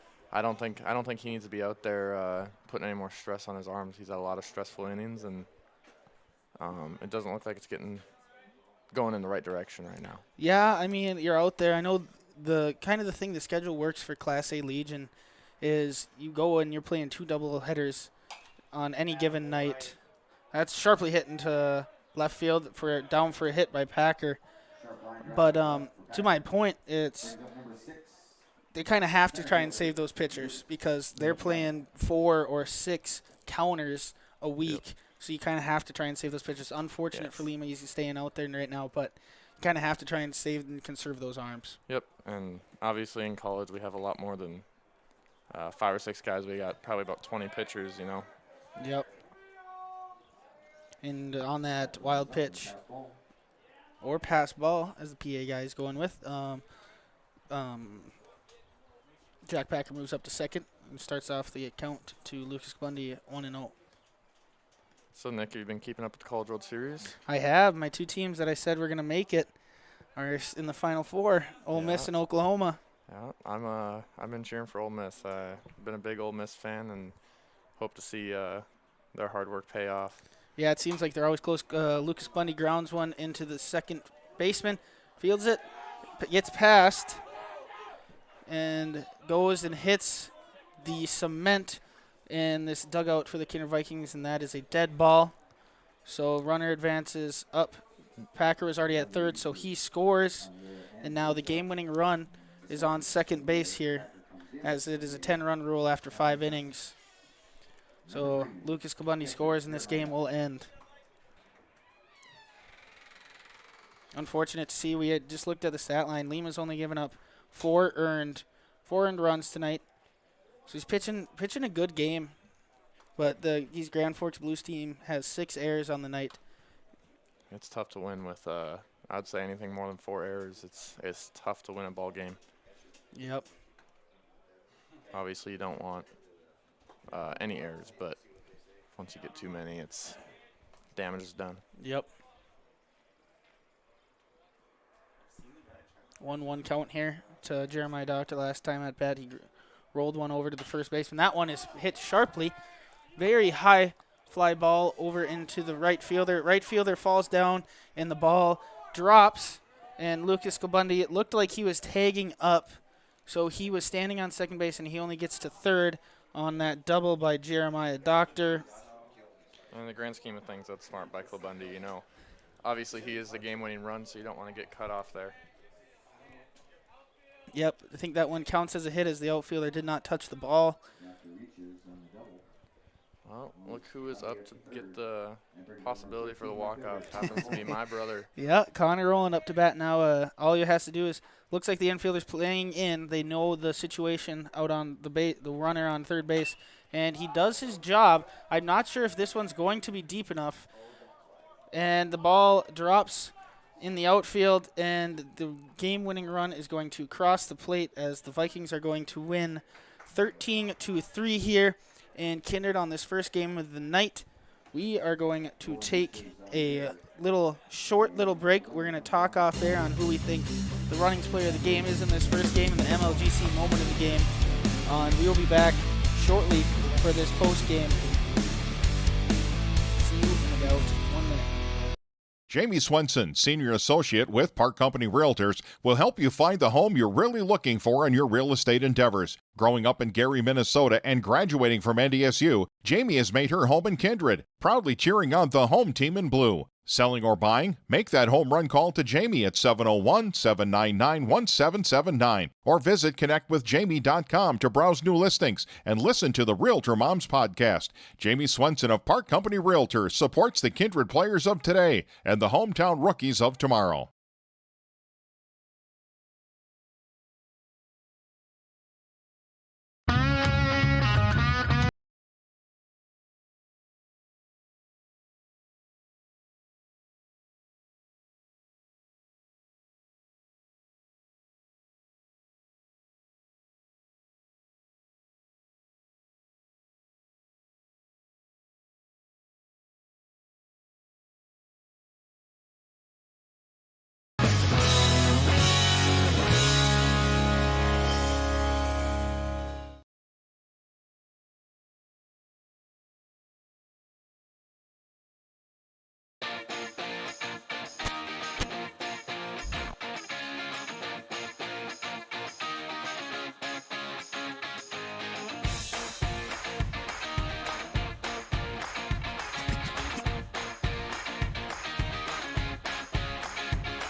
Okay, welcome back. First game of the night here in Kindred, North Dakota has come to an end with the Vikings getting 13 hits, scoring 13 runs on the Grand Forks Blues, 7 errors on the night, and the Blues end up scoring 3 on 2 hits, and the Kindred's 2 errors. Unofficial stat lines there, but we're gonna, before we take a short little break on this intermission, we're gonna give our MLGC moment of the game. They're fast like the fiber here in Kindred, North Dakota, with MLGC, the main provider here out in Kindred. The moment of the game, I think it has to go in that first inning. Definitely. The Blues, they come out hot. They come out to take advantage of a walk, a hit by pitch, and they rope a double by Scribner to the fence, and they score 2 here in the first. But Kindred comes back and really attacks and gets that 5 spot and brings that momentum all the way back to their side. And I'm going to give it to Graham Glazzo. Definitely. Graham Glazzo comes up and scores 3-2. Close game at that point, and the Vikings kind of want to keep scoring, keep that gas on the pedal, and Graham Glazzo hits one into the right field. Right fielder underneath the second baseman's glove and scores 2 more and makes it 5-2. And really after that, the Vikings didn't look back. Again, Matt Pearson got on that mound and shut him down, and kind of a little foreshadowing. I'll throw over the Runnings player of the game over to Sawyer Rowland here. Yeah, Runnings player of the game. We got Matt Pearson. He was doing it both on the mound and at the plate. On the mound, he had 5 innings pitched, only giving up 2 hits. You know, that's good coming off a no-hitter last week, while allowing 3 runs, 6 strikeouts and 3 walks. And then up at the plate, he was 1 for 3 with an RBI and a walk. Yep, I think that's the best player you could have picked right there. He got up there, good at the plate, scoring runs, and coming back on the mound and shutting these Blues teams down on the mound. And great overall first game for the Kindred post-117 Vikings. Let's see if the Grand Forks Blues can come back and have another answer here, as there's another counter coming up in about half an hour here in Kindred, North Dakota. It might be a little bit of a bigger break as we're trying to help out a community member here that's struggling a little bit. We're having a little fundraiser out by the concession stands. Most of the money's going to that family that is in need. So it might be a little bigger of a break. Hang in there with us. I promise that a second game will be coming up on Magnitude Sports. We'll be back in about half an hour.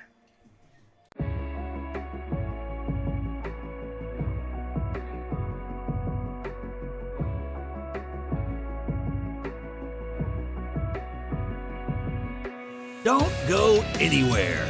The next matchup is minutes away here on the Magnitude Sports Network. While you're waiting, subscribe to our YouTube channel and click the notification bell.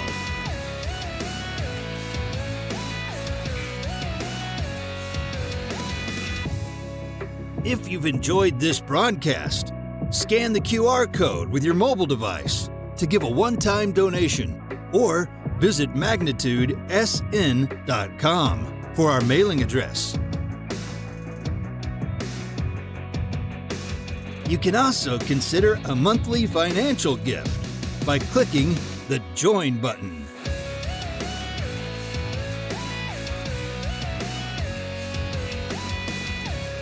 We are between games. Don't go anywhere. Your favorite team is playing next on Magnitude Sports.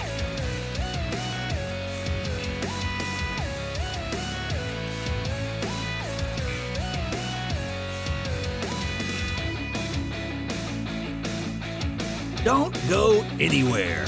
The next matchup is minutes away here on the Magnitude Sports Network. While you're waiting, subscribe to our YouTube channel and click the notification bell.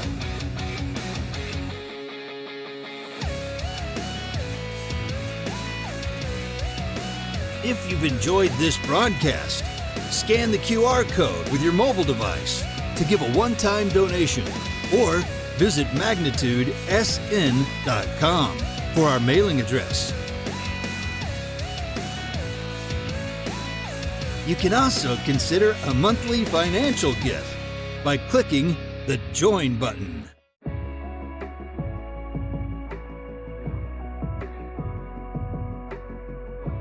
We are between games. Don't go anywhere. Your favorite team is playing next on Magnitude Sports.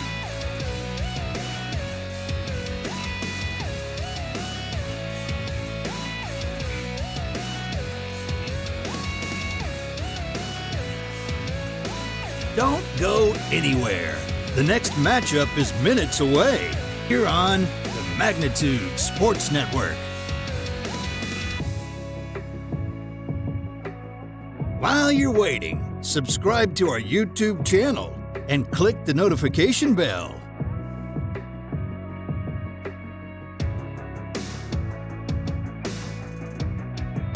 If you've enjoyed this broadcast, scan the QR code with your mobile device to give a one-time donation or visit magnitudesn.com for our mailing address.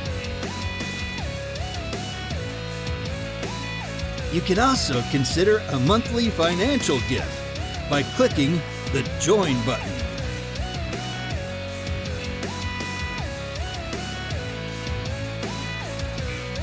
We are between games. Don't go anywhere. Your favorite team is playing next on Magnitude Sports.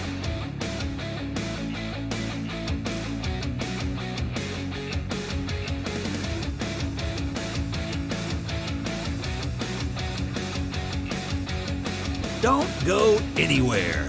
The next matchup is minutes away here on the Magnitude Sports Network. While you're waiting, subscribe to our YouTube channel and click the notification bell.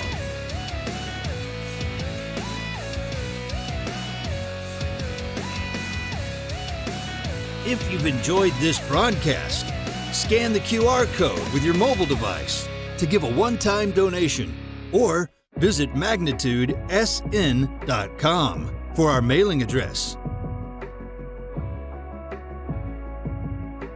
You can also consider a monthly financial gift by clicking the Join button.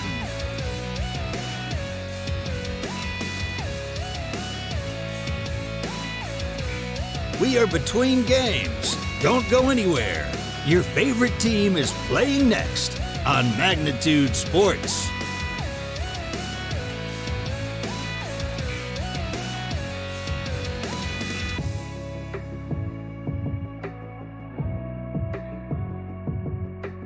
Don't go anywhere. The next matchup is minutes away here on the Magnitude Sports Network. While you're waiting, subscribe to our YouTube channel and click the notification bell.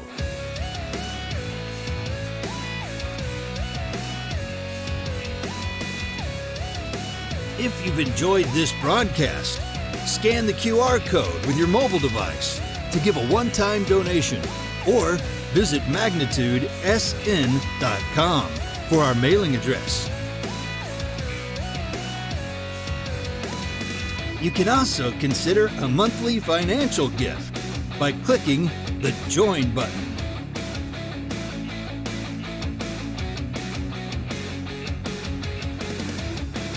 We are between games. Don't go anywhere. Your favorite team is playing next on Magnitude Sports.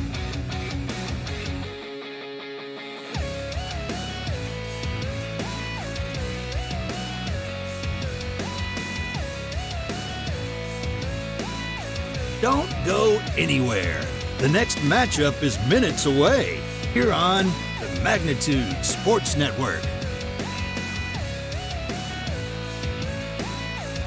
While you're waiting, subscribe to our YouTube channel and click the notification bell.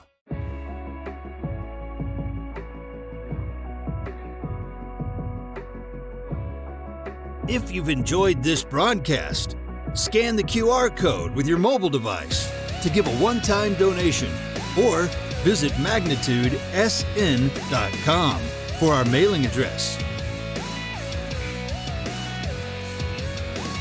You can also consider a monthly financial gift by clicking the Join button.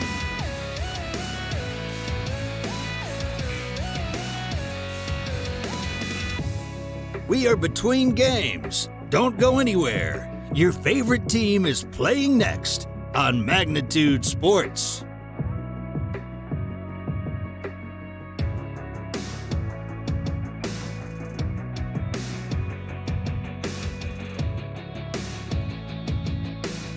Don't go anywhere. The next matchup is minutes away here on the Magnitude Sports Network. While you're waiting, subscribe to our YouTube channel and click the notification bell.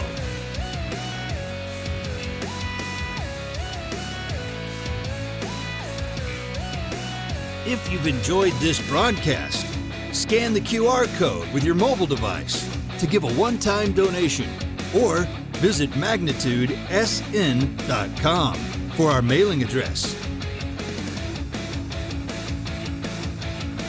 You can also consider a monthly financial gift by clicking the Join button.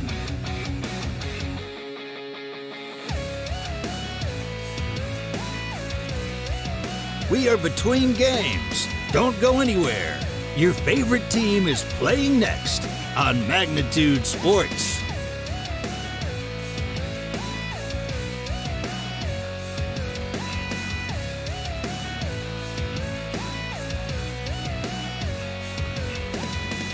Don't go anywhere.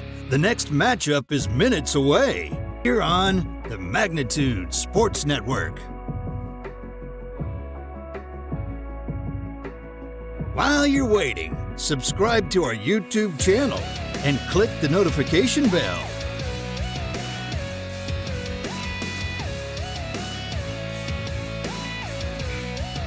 If you've enjoyed this broadcast, scan the QR code with your mobile device to give a one-time donation or visit magnitudesn.com for our mailing address. You can also consider a monthly financial gift by clicking the Join button.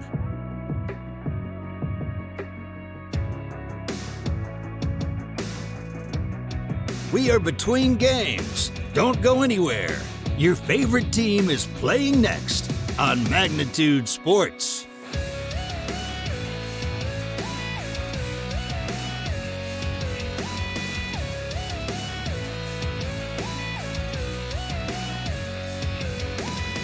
Don't go anywhere.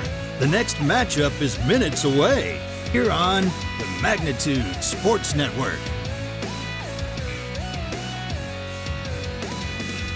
While you're waiting, subscribe to our YouTube channel and click the notification bell.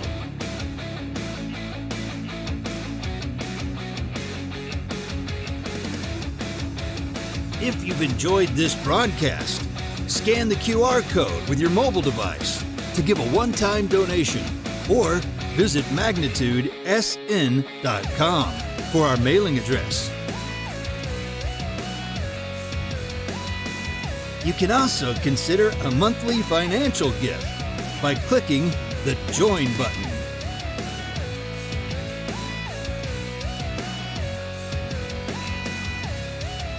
We are between games. Don't go anywhere. Your favorite team is playing next on Magnitude Sports.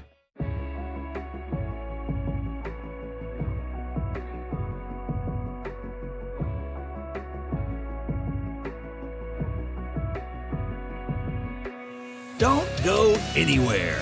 The next matchup is minutes away here on the Magnitude Sports Network. While you're waiting, subscribe to our YouTube channel and click the notification bell.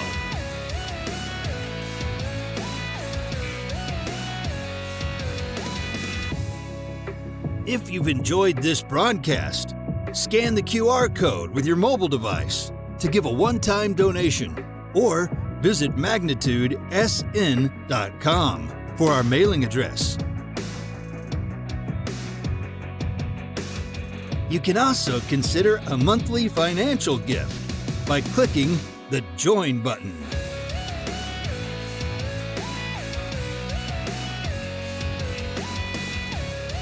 We are between games. Don't go anywhere. Your favorite team is playing next on Magnitude Sports.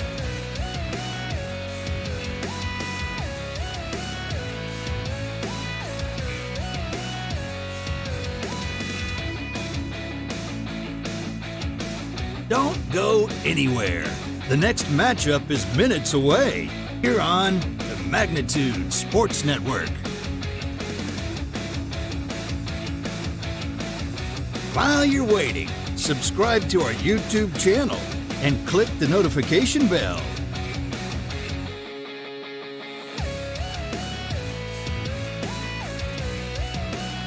If you've enjoyed this broadcast, scan the QR code with your mobile device to give a one-time donation or visit magnitudesn.com for our mailing address.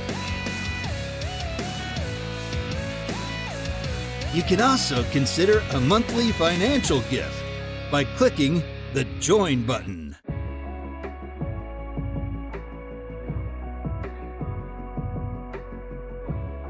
We are between games. Don't go anywhere. Your favorite team is playing next on Magnitude Sports.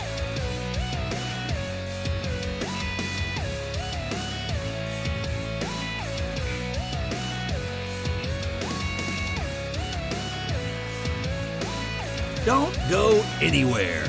The next matchup is minutes away here on the Magnitude Sports Network.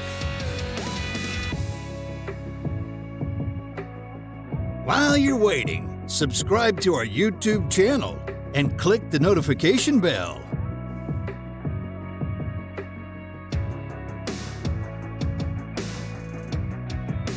If you've enjoyed this broadcast, scan the QR code with your mobile device to give a one-time donation or visit magnitudesn.com for our mailing address. You can also consider a monthly financial gift by clicking the Join button.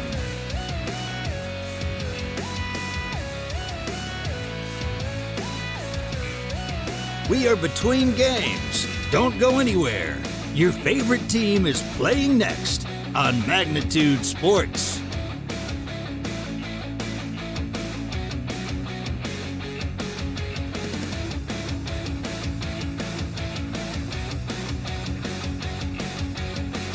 Don't go anywhere.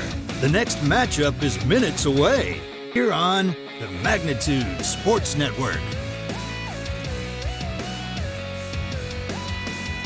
While you're waiting, subscribe to our YouTube channel and click the notification bell.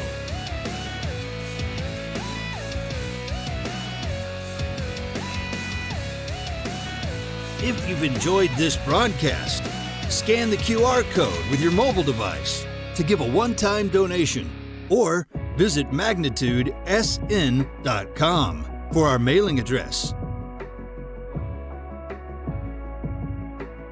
You can also consider a monthly financial gift by clicking the Join button.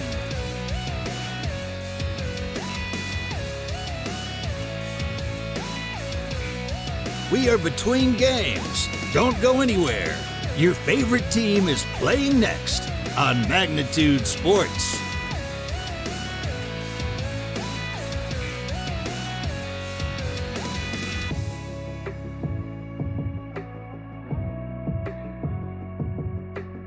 Don't go anywhere. The next matchup is minutes away here on the Magnitude Sports Network. While you're waiting, subscribe to our YouTube channel and click the notification bell.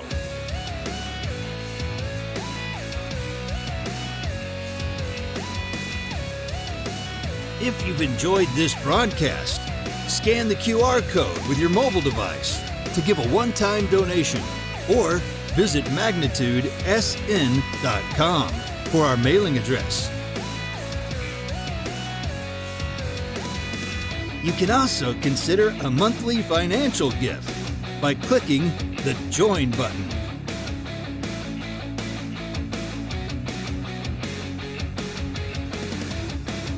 We are between games. Don't go anywhere. Your favorite team is playing next on Magnitude Sports.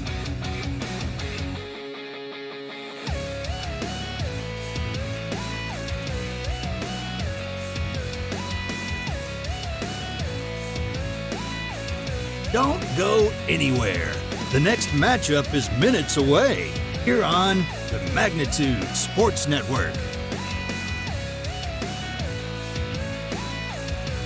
While you're waiting, subscribe to our YouTube channel and click the notification bell.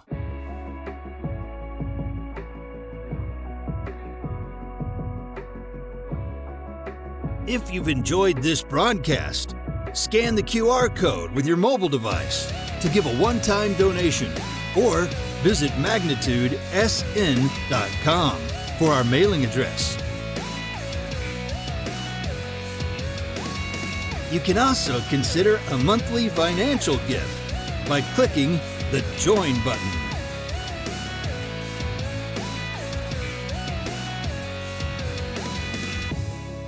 We are between games. Don't go anywhere. Your favorite team is playing next on Magnitude Sports.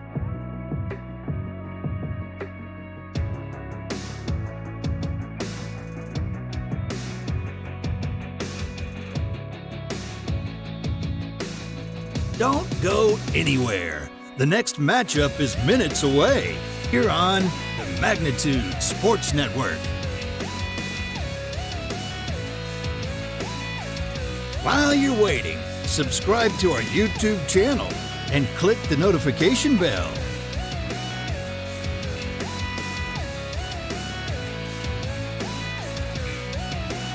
If you've enjoyed this broadcast, scan the QR code with your mobile device to give a one-time donation or visit magnitudesn.com for our mailing address. You can also consider a monthly financial gift by clicking the Join button.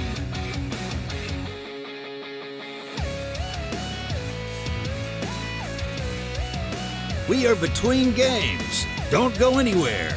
Your favorite team is playing next on Magnitude Sports.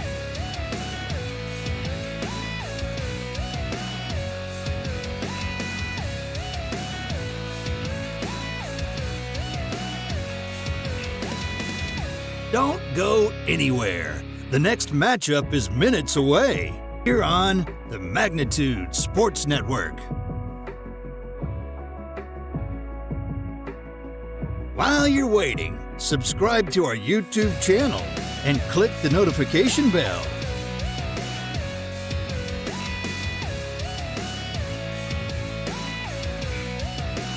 If you've enjoyed this broadcast, scan the QR code with your mobile device to give a one-time donation or visit magnitudesn.com for our mailing address.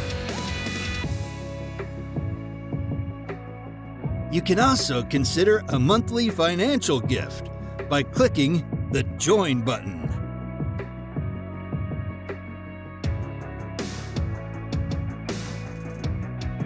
We are between games. Don't go anywhere. Your favorite team is playing next on Magnitude Sports.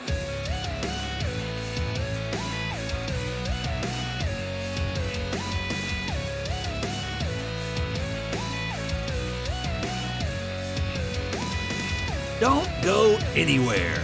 The next matchup is minutes away here on the Magnitude Sports Network. While you're waiting, subscribe to our YouTube channel and click the notification bell.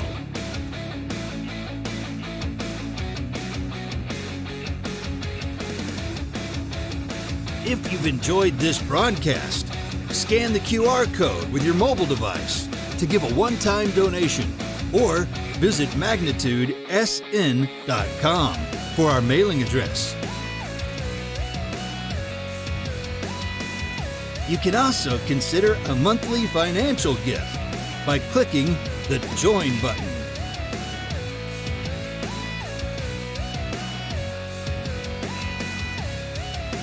We are between games. Don't go anywhere. Your favorite team is playing next on Magnitude Sports.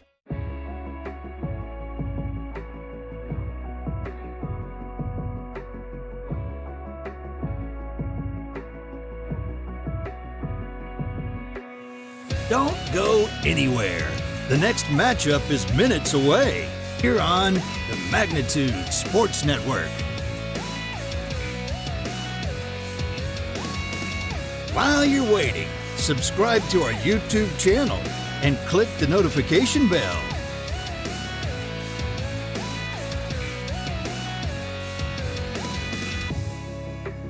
If you've enjoyed this broadcast, scan the QR code with your mobile device to give a one-time donation or visit magnitudesn.com for our mailing address. You can also consider a monthly financial gift by clicking the Join button.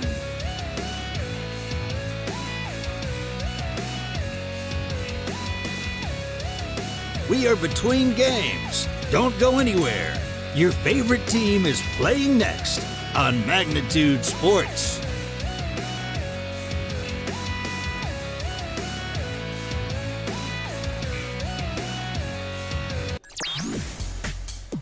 Welcome back here. Looks like I gotta change up the score here.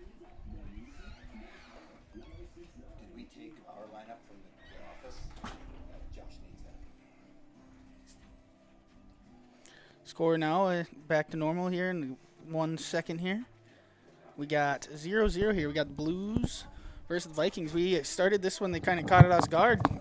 Kindred team took the field. And now here we go. First pitch. Yeah, Nick I'm just Thompson. getting up here. Sorry about that. And it's cross as a strike. Get this angle a little bit better. And now it's 0-2 to leadoff hitter from last game, Gabe Tandy. Again, he will be playing second instead of catching this game.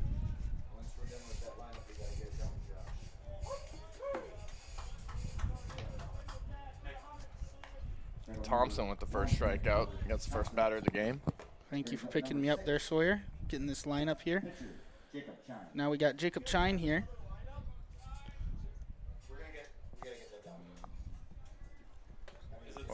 I can run it down there.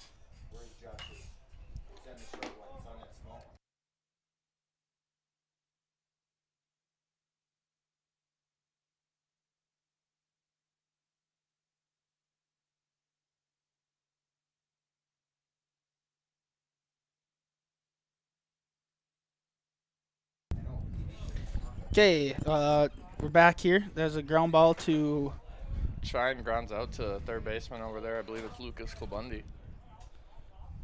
third baseman. I think Chine's trying to argue that it hit him in the box off the leg. Umps are going to meet here. Talk about what Andrew Yonke, the base ump, what he thinks. And I don't think anything is going to change. He is still out for the second out of the inning. I'm not sure. I could be wrong there that he's arguing it hit off his leg. Could be arguing something else. Not sure what they are arguing, though, but regardless, does not matter. There's still 2 outs here in the first. And strike 1 here to the 3 batter, Braden Breivik. He will be playing shortstop again. Jacob Chine will be on the bump for the Blues in this second game. It's good to see Thompson starting off the first batter. Or not the first batter, excuse me, the third batter of the game. He's starting him with some off-speed, shows a good feel for 2 pitches, which is important. Great read by Kilbundy to go up and get the short hop and throw it over to first for the last out of the inning. Grand Forks scores 0 runs on 0 hits, 0 hindered errors. We'll be right back in about 30 seconds for the bottom of the first. Jace Mason, Senior Associate with Park Company Realtors, will help you find the home you're really looking for in your real estate endeavors. Growing up in Gary, Minnesota, and graduating from NDSU, Jamie has made her home in Kindred, proudly cheering on the home team in blue. Selling or buying? Make that home run call to Jamie at 701-799-1779 or visit connectwithjamie.com to browse new listings and listen to the Realtor Moms podcast. Jace Swenson of Park Company Realtors supports the Kindred players of today and the hometown rookies of tomorrow. Runnings is celebrating 75 years in business with an incredible 2022 Ford truck giveaway. Just imagine you hitting the road in a brand new fully loaded Runnings Red Super Crew 4x4 truck.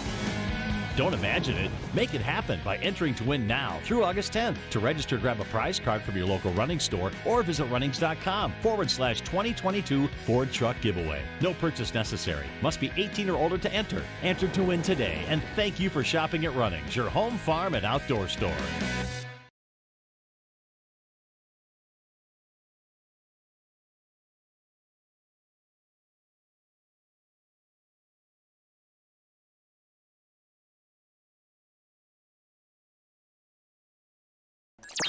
Welcome back here to the bottom half of the first. We'll run through the lineup here for the Grand Forks Post 6 Blues. We got Gabe Tandy at playing second, Jacob Chine at pitching, Braden Breivik at short, Josh Scribner in right field, Tyson Ulmer at catcher, Brady Peterson in center, Blaise Wakin at third, Justin Roth in left, and Noah Hartler at first base. First pitch to Mason Almaris is a strike. The lineup for Kindred will be Mason Almaris in left. Ball 1, Mason Almaris in left, Matt Pearson in center, Carter Schmitz at short, Nick Thompson pitching, Jack Packer at first, Lucas Kilbundy at third, Jeremiah Doctor catching again, and Max Hopgrand in right, and Jorgen Swenson starting at second base. Counts now 2-1 to Mason Almaris, the leadoff guy for Kindred.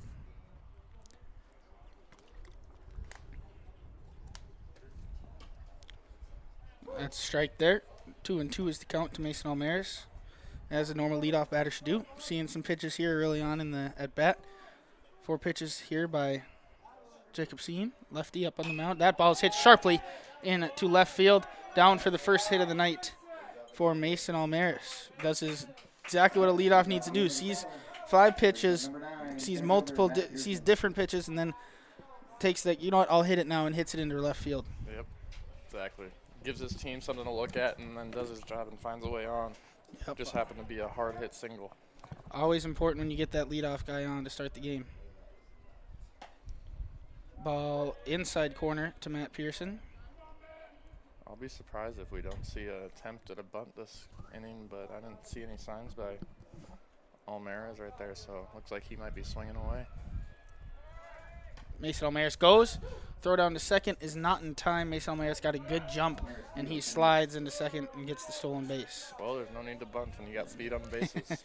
Yep, the Kindred has an abundance of that on this team. A lot of them can run. A lot of them are actually in track, do track, and then come out for baseball. Some of them do spring ball as well. 0-2 count to Matt Pearson. Shine steps off, takes a look back at Mason O'Maris at second. 0-2 to Matt Pearson here. Matt Pearson's just looking to do a job here, and he strikes out with a little swing. First strikeout of the night for Chine, brought to you by Buffalo Wild Wings. Not a great swing there by Pearson. Glad to see him go down swinging, but I think there needs to be a little bit more competitiveness in that at bat, especially after a great at bat by Mason right there. Yep. Looks like I think he didn't expect that pitch coming. I think he tried to just realize last second, hey, that might be a strike. I need to get a bat out there. But Chine just gets his first strikeout of the night and then attacks Carter Schmitz right away, and it's an 0-1 count. This kid must have some type of off-speed pitch because yes. Carter's time was way off on that pitch. It wasn't a pretty swing either. Steps off again, looks back at Mason O'Maris, doesn't throw it. Just making sure he's being honest over there at second. Looks like he was paying attention to the last game. I know a few Kindred runners were running off to third before the pitch even got there. Yep, ball gets between the catcher's legs. Mason O'Maris advances to third, takes a big round of the base at third. Doesn't go. Catcher figured out where the ball was, and now there's a runner on third. One down here, and a 1-1 count to Carter Schmitz. This is a big thing head coach Josh O'Maris likes to do. Know your situation, know what you need to do up at the at-bat. Carter Schmitz really just needs to put that ball up in the air, get it to the outfield to get that sac fly for this team. But it looks like these third baseman's playing deep, first baseman's in on the grass, it looks like, and all the others are playing deep. So infield hit to most of these infielders should score a run. And that ball hits Carter Schmitz. Good way to bail him out, get the next man up, give another chance at the fresh at bat, score a run. Yep, and it's you get Carter Schmitz, he gets on base, and then you get another big bat in the lineup, Nick Thompson, to follow him. And with that, it's almost an automatic double, especially with a runner on third. Yes, that first and third situation, give Thompson a chance to get 2 RBIs and put up 2 runs on the board to help him out on the other side. Yeah, Nick Thompson came out, pitched very well, only 7 pitches in that first. And that back pick to third. Mason O'Maris read that perfectly, comes back, slides in safely, and Mitch Schmitz, like you just said, is now on second, basically a double there on that hit by pitch. Now 1 out, second and third. And that ball hits Nick Thompson. Like we talked about in that first game, free bases usually lead to runs. Yep. I won't be surprised if they score all 3 of these runs this inning. Baseball gods kind of just line up that way sometimes. Yep. People say baseball gods aren't real. Oh, they're real. Yes, they are. See if Jack can keep his head in there, drive the ball somewhere. Looks like the wind's died down a little bit. Maybe he'll put one past the outfielders. Hits that one hard, but guess what, Sawyer? It's a hard hit strike. That's a hard hit strike. Gotta love that if you're trying to get another chance. You learn a little bit and. Yep, don't give that same pitch in that same location. Yeah, take a different approach and. Another one foul. For a second there, I didn't think it was going to matter. I thought he was going to sneak one down the line, but. That's one where Jack Packer, he's hit 2 now foul down the left field line. He's got to make that adjustment and put it into the fair territory. Got to be in defense mode right now. Try to put the bat on the ball. Foul tip, straight back, gets the catcher's mask. It's good protection right there. Yep, good 2-strike approach there by Jack Packer. That's one thing I've been impressed with Kindred this year is that their lack of striking out has been, or their striking out has been down a lot, especially in that first game. I haven't been able to watch all season, but I know they've done well this game. Yes. Having another great at bat, falls down 0-2, fouls off another one. Now it's 1-2. Extending that at bat. Now it's 2-2. I'm pretty sure last game, Jack Packer had the same type of situation. Fell down 0-2, got it to 2-2, and then roped one into left field for a single. That happened to be down in Renner? No, that was just this last game, I think. Oh, okay, sorry. Misheard you there. And there it is. That's in the gap. That might roll all the way to the fence. That might score 3. I think it's going to. And Jack Packer is going to have a stand-up double and a 3 RBI double in that fact. And the Vikings attack here in the first inning. Again, putting up a 3 spot already here. And Jack Packer gets a stand-up double here. Great at-bat by Jack Packer. You can't stress that enough. I mean, falls down 0-2, fouls one off, sees 2 balls after that, and then he gets his pitch that he can attack, and he attacks it, makes that adjustment, doesn't foul it off, drives that thing into the left center gap and gets 3 RBIs and a double out of it. Like I said in the first game, when you get Jack Packer 2 strikes, he really bears down, and like you said, had a great at-bat there, and I've seen him drive the ball more with 2 strikes than any other time. Yep, he's great at-bat up there. He attacked too. I mean, those 2 pitches that were balls, those were good nibbles, and just Jack Packer just laid off and had a kind of just a better approach at the plate. Yeah. Chine falls behind 2-0 to Lucas Kobundi. Looks like Chine's been missing a very repeatable place. He's missing, for the most part, away, sometimes up, sometimes down, but typically what I've seen is that he's probably not using his glove side enough, pulling his arm through, and that causes you to miss up and in, arm side. For me, yes, I miss arm side, which is up and in. So, well, there's a 4-pitch walk to Lucas Kobundi, and now puts Lucas Kobundi on first base. Now there's runners on first and second with 1 out, and that brings up number 3, the catcher, Jeremiah Doctor. Jeremiah Doctor might have to catch all the innings tonight, especially because their backup catcher is actually Nick Thompson. And Nick Thompson's on the mound tonight, so it might be a hot little night for Jeremiah Doctor. Yeah, that's all right. I know that we got a Class B team tomorrow, and I believe that he's being recruited to catch a game for that, so he's got a lot of innings under his belt in the next 48 hours. Oh, boy, you guys are going to put him through the ringer. He's tough. He can do it. Yes, he is. Tough kid. 1-0 count to Jeremiah Doctor. Here comes the pitch from Chine. There it is. There's strike. Looked like it might be on a little inside, heart of the plate. Jeremiah Doctor might have been watching all the way there.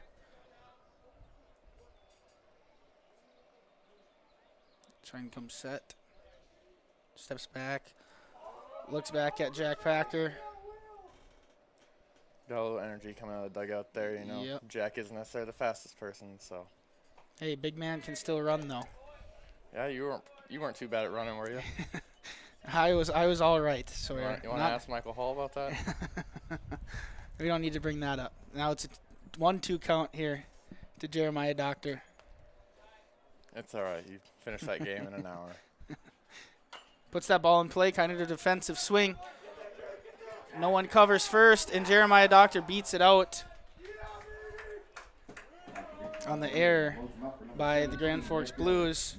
Now the bases are loaded for number 17, Max Opgrand, the right fielder tonight in this second contest between the Blues and the Vikings. We got Connor Rowland now courtesy running, getting Jeremiah Doctor out of the sunlight, getting him in the shade, getting his gear on.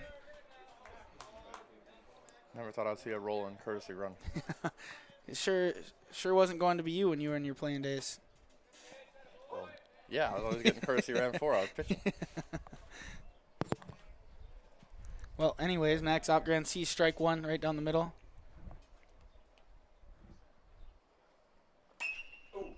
Drove that one, but way in front of it. Kind of like we just. That again? Hard hit strike. Hard hit strike. But now it's an 0-2 count to Max Opgrand. Now he's going to have to be in that defensive mode that we just saw Jeremiah Doctor be in and try and get that bat on the ball. Scene misses outside, makes it a 1-2 count. One thing about Max is that he's definitely a key role player. He's not necessarily the loudest, most vocal kid out there, but I've seen him come through in some big moments, and I believe that he's going to be a difference maker for the team this year. Yes, he's kind of that quiet kid, but he speaks up every now and then, and he's always going to come here. He's going to do his job. He's going to get his work done, come to the practice field, and just get better each and every day. That's all you can ask for. I know when I coached him in 2020 on the Babe Ruth team, I go, hey, Max, you're going to be an outfielder now. He wasn't too happy with me, but he's worked at it, and he's gotten a lot better in that outfield. He looks like a natural. Strike 3 swinging. Ball gets away. Max Opgrand is out because first base was occupied. But with that pass ball, the runners can still move up. So Jack Packer moves up on the passed ball. And it's now a 4-0 game. Max gets the RBI there, right? I am not sure. I don't think that is an RBI for Max Opgren there, buddy. Definitely is not. Anyways, the strike on the inside corner to Jorgen Swenson. Like we said earlier, Jorgen Swenson back from a hefty vacation. Let's see if he can get the bat rolling early in the season, make an impact on the team. I think this is his first at bat since he's been back. Falls down 0-2. I know as a PO I go back. Shine must know that too. I know as a PO I go back and play for the Indies every now and then. And first at bat in a while, the ball looks like a golf ball. So yes, it does. I'm sure Shine goes attacks Jorgen Swenson, gets a 3-pitch strikeout. The Vikings pick up 4 here in the first on 2 hits, 1 error, and 2 left on base. We will be back here in a short second after we get some sponsorships in from our local sponsors. For any accounting needs you may have, Todd R. Wold, Certified Public Accountant, has you covered. From bookkeeping and financial reports to tax planning and preparation, individuals and businesses, he's here to help you achieve your dreams. Give him a call. Todd R. Wold, CPA, 701-356-1040. You can also visit wold-cpa.com. Best of luck to Kindred and both teams in today's game. Kindred Storage, built on the north side of the city of Kindred, provides secure and affordable storage. The units at Kindred Storage are new construction, isolated from water and snow, and are maintained year-round. The area is also well lit to ensure easy and safe access to your possessions day or night. Call 701-428-3121 for unit pricing and more information. You can find Kindred Storage located on the north side of the airport in Kindred. We are back here to start the second inning. Now up to bat, Josh Scribner starts it up with swinging. 0-1 count now to Scribner. You know, going down to school in Kansas, I've only been able to watch from a distance through Game Changer and everything like that. And I've always seen Nick Thompson pitch through his stat line. Never saw him in person. He definitely throws a little bit harder than I expected him to. I expected him to be a little bit more like you, Eggman, but looks like he's got a pretty decent arm there. Yes, he does. Hey, there's nothing wrong with throwing a little bit slower, Sawyer. Hey, some kids need to learn how to pitch, and that's one thing you could do. Attacks him again for another strikeout by Nick Thompson. Gets the first out of the inning, gets Scribner swinging. Now up to bat is number 8, Tyson Ulmer, the catcher for the Grand Forks Post 6 Blues. First out of the inning brings up number 8, catcher Tyson Ulmer.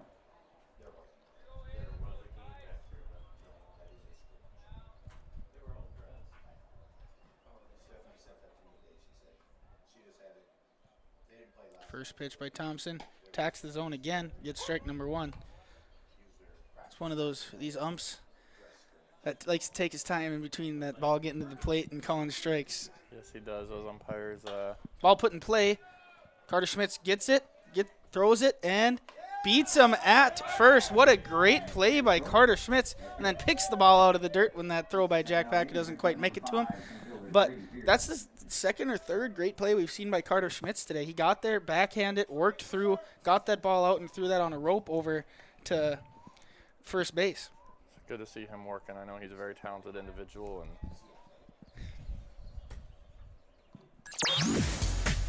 And Nick Thompson starts it up again at strike number 1.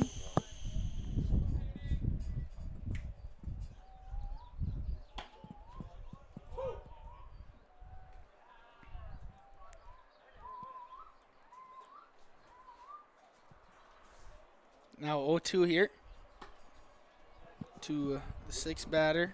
Just misses the outside corner there. Number 5, Brady Peterson. That's a good little nibble out there on the outside corner. 1-2. Brady Peterson is the center fielder. And that's a great curveball coming across for the 3rd strikeout of the night by Nick Thompson.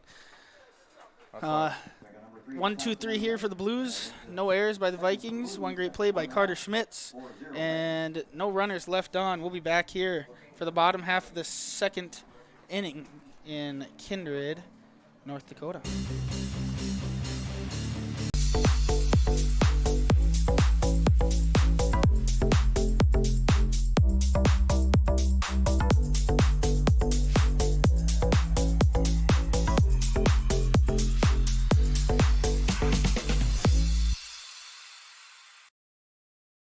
already know that at Close Mentor, you can shop great designer brands without the full designer price, and that you can bring your gently used items into Close Mentor and sell them for cash on the spot. Here's something else you should know. Buying and selling at Close Mentor aids in water preservation, reduces chemical pollution, decreases landfill waste, boosts your local community.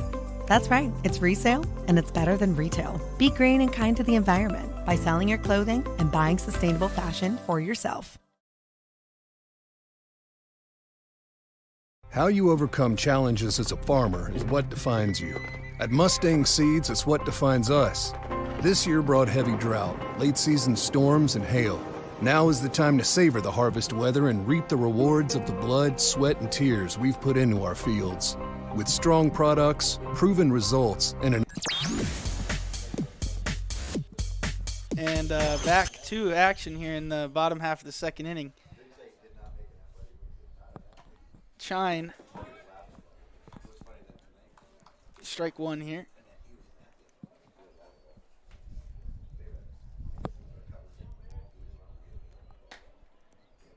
One and one count to Mason Almaris, kind of like we saw earlier in the game. Led off the first inning. Saw those two pitches, got to a 2-2 count. I wouldn't be surprised if this count goes later into the at-bat again. And I lied. Ball hit to the shortstop. Brevitt comes up with it, throws it across. Close play at first. Mason Almaris was hustling down that line, but Brevitt gets him out for the first out of the inning. Wish we had instant replay on that one because I think that was pretty dang close. That was close. By Mason Almaris right there. Base ump Andrew Yonke, I think, did make the right call, though. I think it beat him there and was very sure he got that thing out there and gave him the good old out signal. Stronger the fist pump, the more confident the call. Yes, exactly. 1-0 count here to Pearson to start him off. Just ropes it into center field. Center fielder fields it cleanly, gets it back in, and single here by Matt Pearson. Matt Pearson's having himself a good old quiet day at the plate. That sound off the bat was not so quiet. No, it wasn't. That one.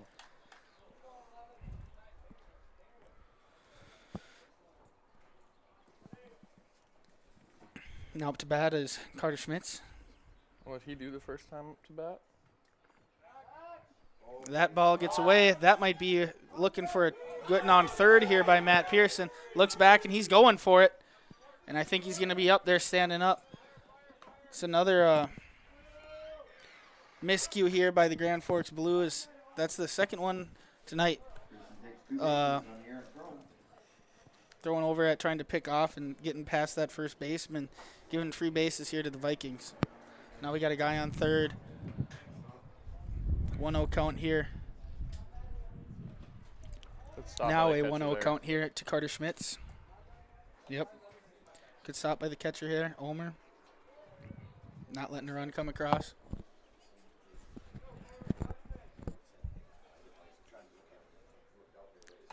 Ball outside, 2-0 here to Schmitz.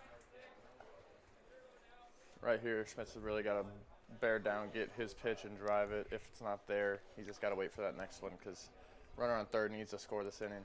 Yep, kind of just that you're looking for your one spot here. And Josh Almaris has kind of changed up his philosophy for the 3-0 counts. He liked to do it when we were still playing, take that pitch. Now he's kind of just opened it up. He's having faith in his hitters here, kind of give him that one spot. And trusting them to execute that. Yes, and that's a 4-pitch walk here by Chine. Puts Carter Schmitz on first. Reached by a hit by pitch in the first inning.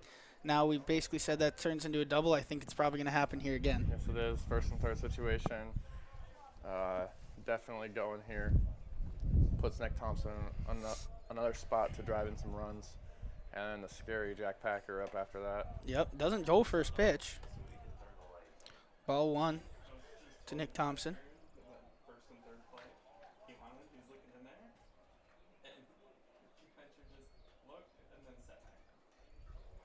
There he goes. Ball two. Carter Smith is upstanding. Now this guy on second and third with a 2-0 count to Nick Thompson. Just like we just talked about in Carter Schmidt's at bat. You're kind of looking for one pitch here, and you got even more. You're looking for that one pitch because this is 6 balls in a row here by Chine. Yeah. And ball number 3, 3-0 count here to Thompson. Chine's in jeopardy I think you have to go take here. You know, 7 balls in a row. I don't care how hot you are. You've gotta make them throw you one.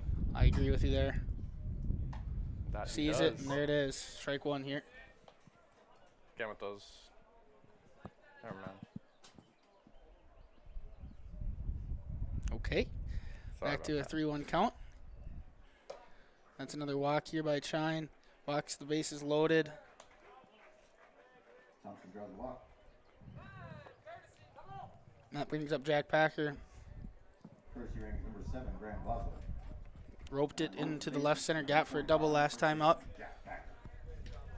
For a 2BR double. See if he can get a couple more RBIs here for the Kindred Post 117 Vikings. Chine's got to try and work his way out of this here. Corners are in. Middle infielders are back, hoping to turn a double play. Packer attacks one in the dirt here. Like I was talking about earlier, is that for some reason I think he gets a little too anxious early in the count. You get him to 2 strikes, he focuses up, bears down, and he drives it somewhere. But this is the same situation as the first inning. Guy on third, reached by a hit, other 2 free bases. Again, would not be surprised if he drives the ball somewhere and scores at least 2. Yep, 1-1 count here to Packer. Really all he needs to do to get another RBI is hit one sharply and deep enough into the outfield. Good of him to lay off and not get over anxious right there. Yep, 2-1 count here to Packer.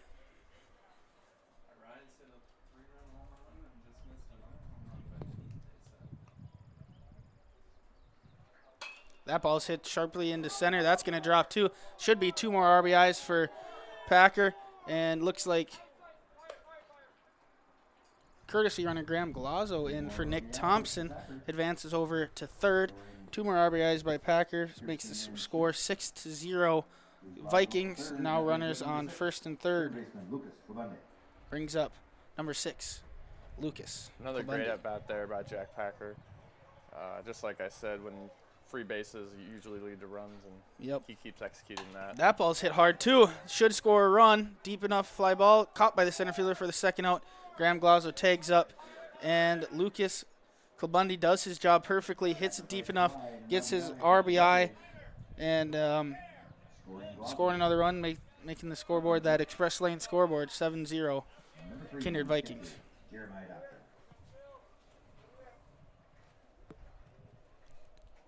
Plenty of quality at bats from Post 117 today. Yes. Only 4 hits on the board, and we got 7 runs. Yeah, that just also speaks to getting those walks, a couple hit by pitches. Jack Packer is stealing second, and he is going to be up there on a stolen base. Like I said, Sawyer, those big boys can run, okay? Yeah. I am not one of those big boys that can run. 1-0 count here to Jeremiah Doctor.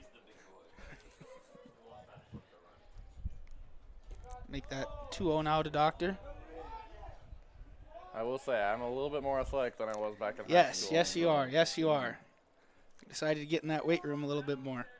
Yeah, it only took about 6 years of O'Mara's nagging on me. That ball is in there for strike 1. Make it a 2-1 count to Doctor, catcher here for the Vikings.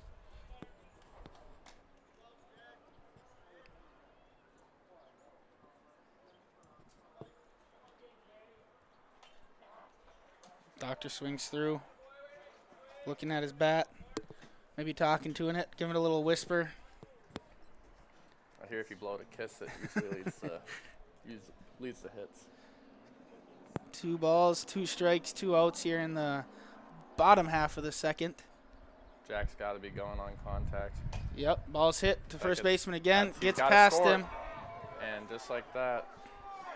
There's going to be a play at the plate. And Packer gets there in time. And Jeremiah Doctor reaches on the throw, reaches on the air by the first baseman. I don't know if you viewers at home saw it, but Jack was lollygagging over to third base. That should not have been a play at the plate.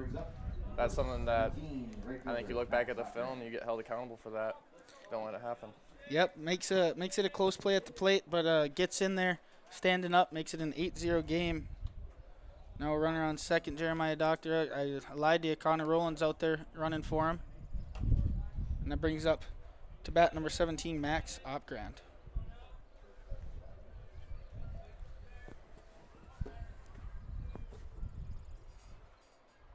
8-0. 2-0 count here. I don't believe there's a 15 after 3 rule in counter baseball games, correct? I am not positive on that one, Sawyer.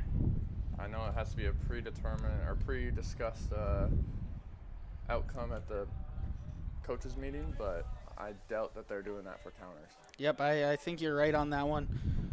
Not 100% sure. Might have to check in between innings here. But it's 3-0 here to Opgrand. Strike here at the belt. Makes it 3-1.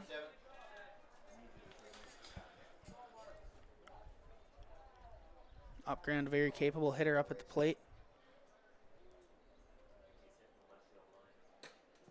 That ball misses close inside there for ball 4. Puts Opgrand on first, brings up the 9 batter, Jorgen Swenson. So the Vikings have batted through the lineup in both of these first 2 innings here and put 4 on the scoreboard. If you recall, last inning, Swenson ended the inning looking at 3 straight balls, or 3 straight strikes. 3 straight strikes, yep. Strike out. Second at bat since vacation. Let's see if anything's changed. Starts swinging on that one. That might get through the gap. Good does. play by the shortstop. Saves a run yet again. No chance of getting Swenson at first. Too quick. It's an infield hit by Jorgen Swenson. But yet again, if that ball gets into the outfield there, that's probably a run. So Brevik stops that ball from getting out there and saves another run from getting on the scoreboard for the Vikings. But that brings up number 8 for the bases loaded, Mason Almaris. Ball in the dirt. That's how he's hitting this today and also this year. He is not the person you want to face as a pitcher. No. With bases loaded. I believe he's got a tremendous upside, and if he puts his head down and works hard like he's been doing, Yep. the ceiling. Yes, it is. He had a great spring ball season for the Kindred Richland Vikings. It's 2-0 count to him now. Chine's already at 68 pitches here in an inning and 2/3. That's ball 3.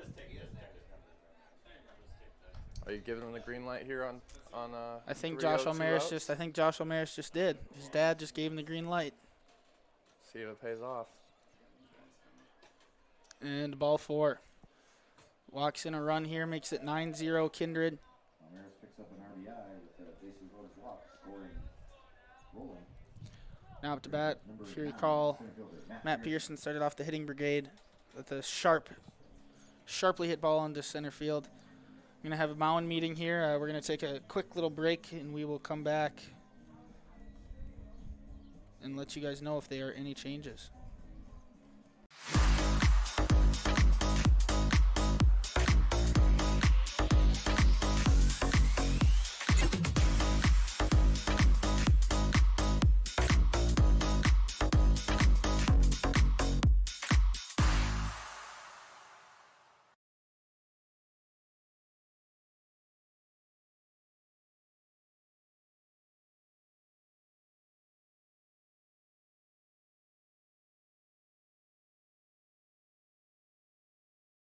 MLGC's story began in 1906 in the rural communities of Enderlin and Cooperstown. Today, MLGC is a fourth-generation family-owned company that can deliver ultra-high-speed broadband, TV, telephone, and advanced business services to customers on a 100% fiber optic network. Now available in several rural communities, including Kindred. In an era of exploding technology, MLG... Back here.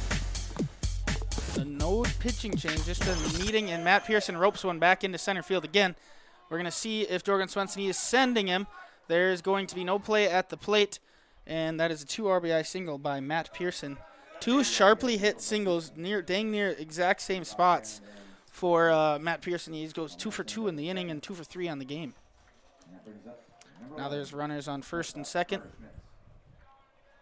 11-0 game here. Matt's got that super senior advantage. You wouldn't know anything about that, would you? No, I have no idea about that. Come back and you're just thinking you see the ball better and you're just playing free. Confidence goes through the roof, I'm sure. Yep. Mason Almaris gets the early steal. Nearly goes over the third baseman's head, and Mason Almaris is now on second, and Matt Pearson advances on that same pitch.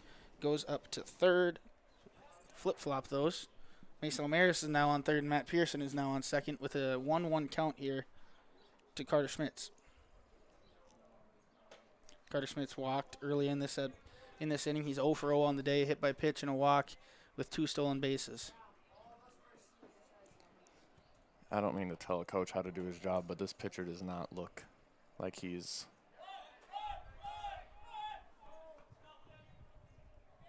Ball gets away from... Yep. Yeah, 3-1 here. Ball was bouncing around, hit Carter Smith's on the leg. When it hits him, it becomes a dead ball there. Carter Smith was still in the batter's box, so no interference.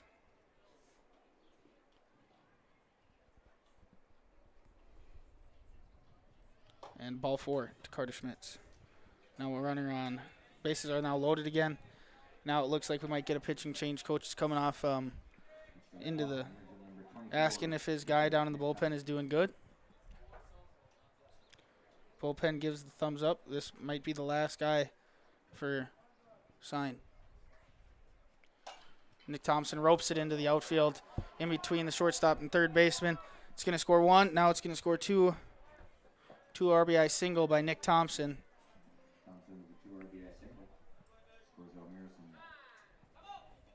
And brings up number 45, Jack Packer. And here comes the coach for the pitching change. We are going to let this new pitcher get his warm-up pitches in, and we will come back with the changes for these Grand Forks Post 6 Blues. If you're looking for a bank or insurance agency that offers big bank products and small town service, then Kindred State Bank and Insurance Agency is the way to go. Live in or near the Kindred area? Stop in and chat with a friendly banker or insurance agent about all of the convenient services and features they offer. Kindred State Bank and Insurance Agency are your neighbors who are here to help you grow and develop. Kindred State Bank and Insurance Agency. Member FDIC, Equal Housing Lender. Online at kindredstatebank.com. The Knickerbocker in Hickson, North Dakota is the place for you and your friends to come and enjoy cold drinks, great food, and sports all under a friendly and fun atmosphere. Whether it's the Vikings, Twins, Wild, NDSU Bison, or one of your favorite teams, watch all the games at the Knickerbocker. Open Monday through Friday, 11 a.m. to 2 a.m., and Sunday, 12 noon to 2 a.m. You can find the Knickerbocker at 412 Main Avenue in Hickson, just a 10-minute drive south of Fargo. Take University Drive, head south until you arrive.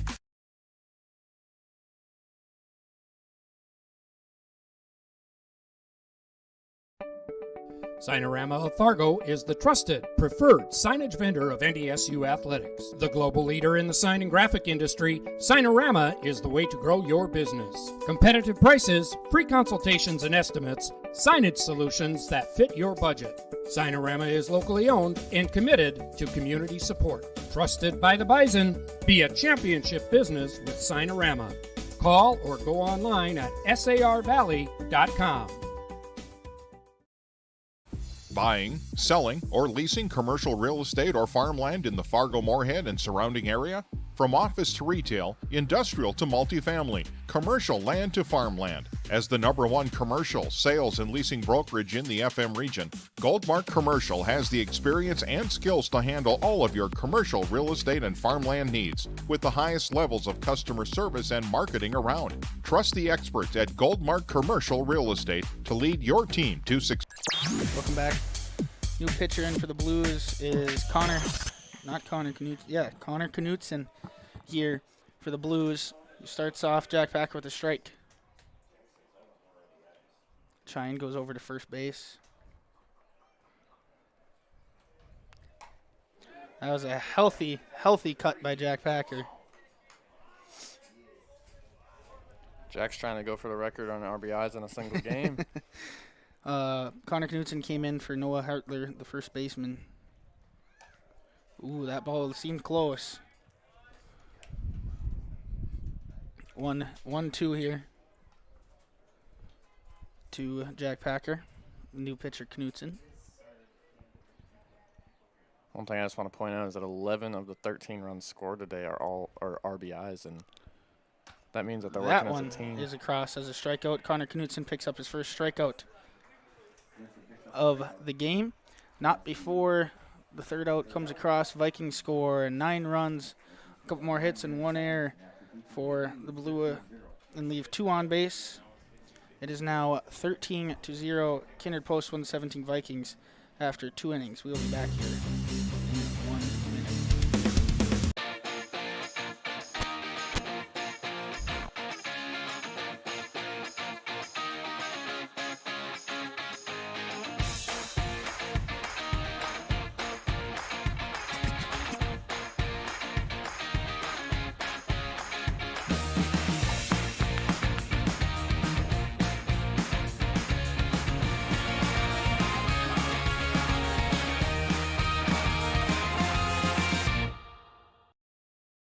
Jace Swenson, Senior Associate with Park Company Realtors, will help you find the home you're really looking for in your real estate endeavors. Growing up in Gary, Minnesota, and graduating from NDSU, Jamie has made her home in Kindred, proudly cheering on the home team in blue. Selling or buying? Make that home run call to Jamie at 701-799-1779 or visit connectwithjamie.com to browse new listings and listen to the Realtor Moms podcast. Jace Swenson of Park Company Realtors supports the Kindred players of today and the hometown rookies of tomorrow.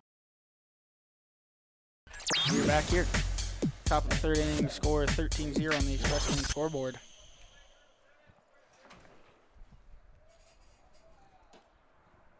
Ball number 1 to number 7, Blaze Waken. Ball outside.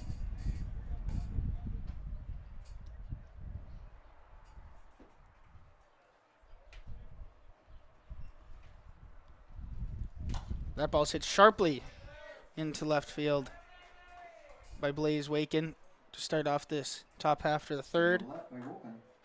Brings up number 12, left fielder, Justin Roth. The first hit of the game here for the Grand Forks Blues. Woken. I'll take fault for that one. I was just thinking about how he had a no-hitter. Hey, at least you didn't say it. Yeah, I did say that one time about 15 years old. I remember yeah, you were the guy that got on me for it. I told you. I mean, I was standing on first, and you decided, hey, I'm going to speak up from the dugout. It was 2 games in a row. We were about, the 5th inning in the 2nd game? And guess what happened, viewers? There was no no-hitter. There was 1 no-hitter, just not 2 games in a row. Ball comes a little inside there. 1-1 count here to number 12. Eggman, me Justin and you have Roth. a lot of history.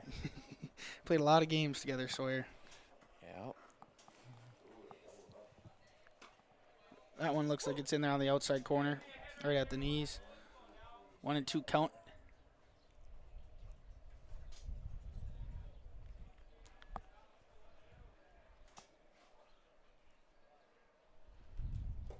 Ball comes down and low, makes it 2-2 to Roth.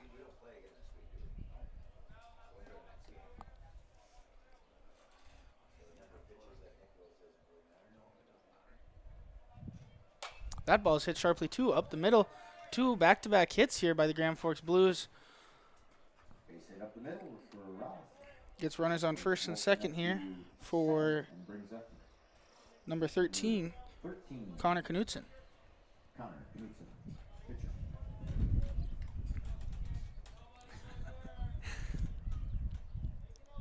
What are you laughing about? I'll tell you in a little bit. That ball's hit sharply. Fielded by Lucas Kabundi. He's going to go 3-1. Is he going to get it in time? He does. Great play by Lucas Kabundi. Steps on third, shoots it across to first to Jack Packer, and they turn the double play. Makes it a 5U3 double play.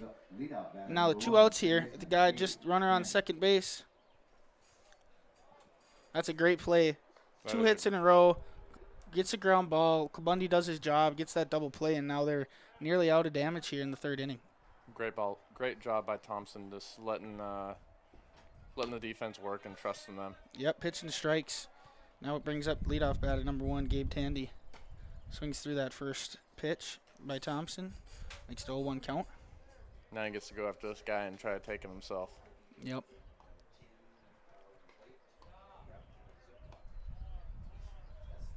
That ball looked like a little bit of off speed. I think Tandy really wanted that one.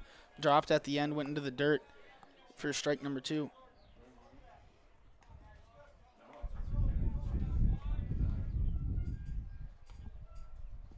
Foul tips that one. That one looked like a little bit of an off speed too.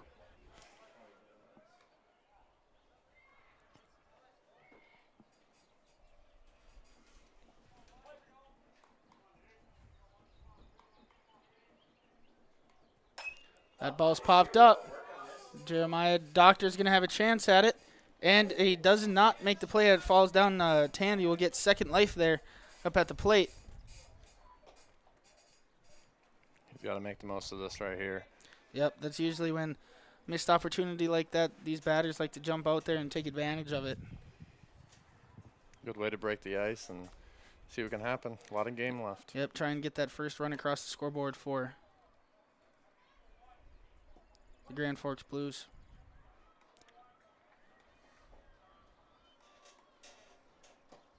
Good take there. He swung at that one early in the at-bat. Decides to lay off that off-speed pitch in the dirt.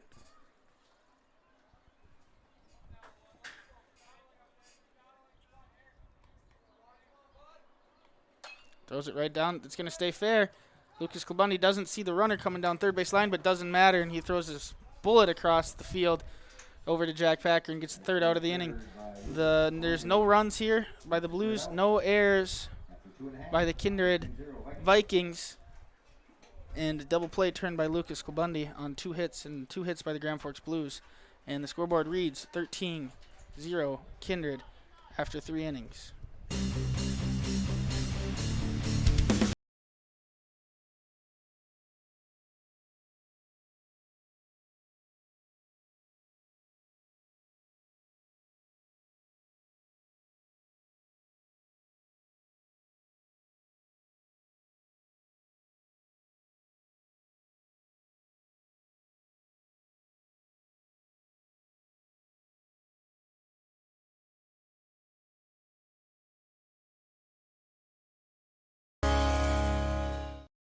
Kindred Express Lane is a friendly, locally owned convenience store open 7 days a week from 6 a.m. to 9 p.m. and offers hot stuff pizza, smash hit subs, gas, diesel, and propane exchange. Kindred Express Lane is located at 220 First Avenue South across the street from the baseball and football fields, just 3 inches away from Highway 15 in Kindred. While you're fueling up, be sure to grab a snack and a cold beverage for the road. Kindred Express Lane wishes the Kindred Post 117 Vikings the best of luck in the East Regional Baseball Tournament. Go Vikings!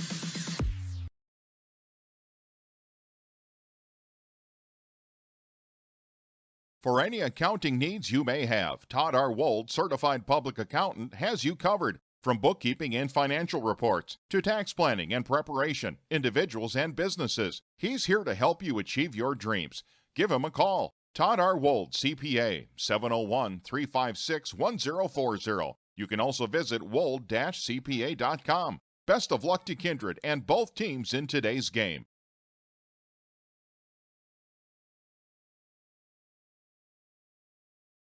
Welcome back here to third inning. Up to bat for the Vikings, Lucas Klabundy. Pitch comes in. The dugout's telling him to wear it. But it's ball number 1 here to Lucas Klabundy. Lucas wants to hit. He's been hot all day. That ball is hit up the middle. Breivik gets over, gets under his glove, and it'll be, I think it's a hit for Lucas Klabundy here to start off the inning. Yeah, based off what I've seen today, I think Klabundy's legging that one out every time. Yep. Lead-off hit brings up number 3, catcher Jeremiah Doctor.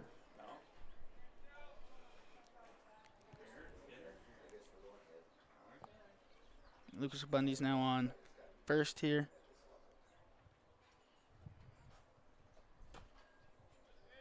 Strike inside on the inside corner here to Jeremiah Doctor to lead off the at-bat.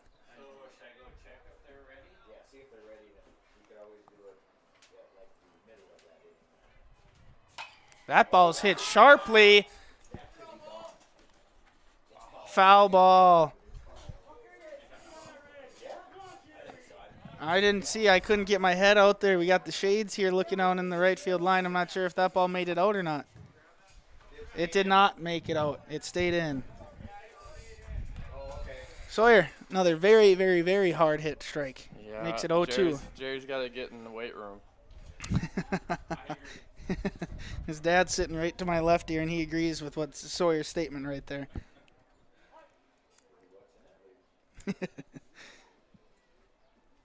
0-2 here. That ball is popped up again. That's going to be a tough play in foul territory. And it's a foul ball.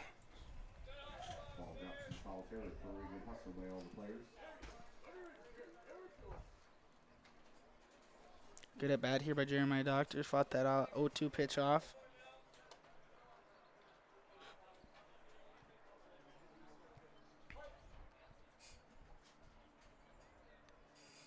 Connor Knutson shakes off one pitch, gets the next pitch, likes it, goes after Jeremiah Doctor. Jeremiah Doctor held, looked like he wanted to swing at that one, but that ball stayed offside on the outside of the plate.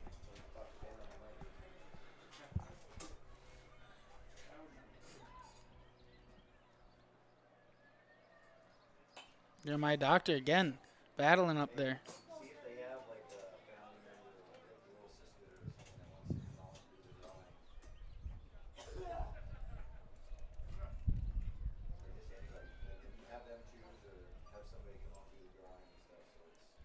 Here's the 1-2, Jeremiah Doctor. Jeremiah Doctor puts that one in play. That's going to be trouble, and that second baseman's calling it, and he gets it. It's going to be close at first. Lucas Clundy dives back in.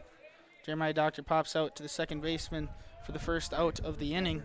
And that brings up Max Opgrand, number 17, the right fielder for the Kindred Vikings. One down here in the bottom of the third inning here.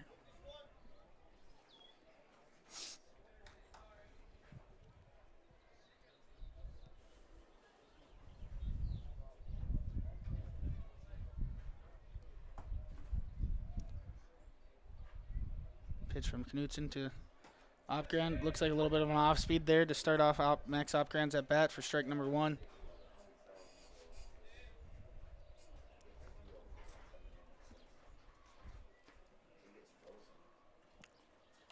And it hits him. Looked like another off speed one, but that one didn't curve back across the plate. And Knutson hits Opgrand, and Opgrand gets on base. Max Opgrand was flashing a number as he was walking down to first base there. I'm not sure if he's counting how many times he's gotten hit this year. Might have to go look that thing up on Game Changer stats here. Max Opgrand has gotten hit by the pitch. That was his 6th time this year. I know we talked about Adam Mark for the most hit by pitches. That happened to be Babe Ruth. I Yes. do not recall what the hit by pitch record is for Legion ball, but sounds like we might have another Adam Mark in our hands. That's ball 2-0 count to Jorgen Swenson. Last time Jorgen Swenson was up, he hit that ground ball over to shortstop, backhanded it, and had no chance getting him out at first for a hit. Infield single. Now it's 3-0 to Jorgen Swenson.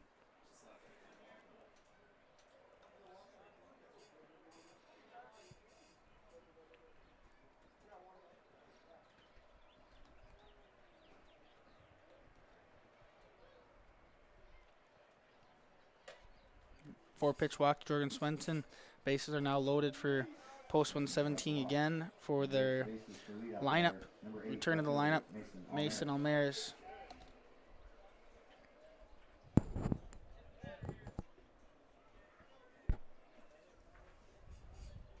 Knutson steps onto the rubber, gets his sign, comes set. Here comes the delivery, and ball 1. So I think the winner is 290. Esther Stanley is already on. No, that's the amount. Oh, so the winner is $290. Where'd that wireless go? No count to Mason Almaris. Bases loaded. Puts that ball in play. See if this is going to be a tough one right in there. Second baseman's calling for it again. Gets it. Doesn't realize it's only second out. He's throwing it in now. Close play at the plate. And Lucas Klabundi tags up and scores. So Mason Almaris will pick up that RBI. Sack fly. Almaris picks up an RBI, scoring Klabundi. Mason Almaris is pretty upset with himself as he let what seems like a cookie. Yeah, that was a 2-0 swing, correct? Yeah, I think it was a 2-0 swing. He's frustrated with himself, which is a good sign. That's a sign that he wants to get better. And yes. He knows that he missed that pitch. Something he needs to drive. Especially on a 2-0 count. Yep. Luckily, he got the RBI out of it. I mean, take it for what it's worth. Mm-hmm. Now, first pitch strike here to Matt Pearson, someone that's been roping the ball today. I think he's 4 for 5 on the day. Chases that one up, swing at it, and an 0-2 count here to Pearson. The only redhead on the team here. Yeah. Just a nice little fact for our viewers. I believe his nickname is Ginger Jesus. Oh. So Stays alive.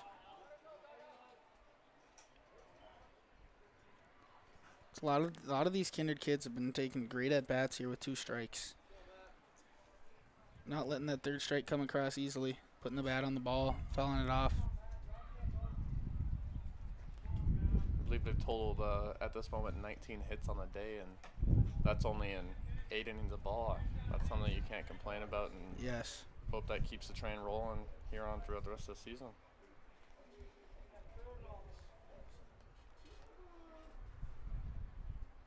That ball's hit sharply into left. Left fielder dives for it. Does not make the play. 1 run will score as Max Hopgren crosses the plate. And Matt Pearson picks himself up another hit on the night and a double here. Well, if it's not the strikeout record, maybe he's going for the hits in the single game record. Yes, 3 for 4 on the night now. Carter Schmitz is now up to bat. The score showing 15-0. That answers our question earlier. There's no 15-run rule. That ball foul tipped straight back into the catcher.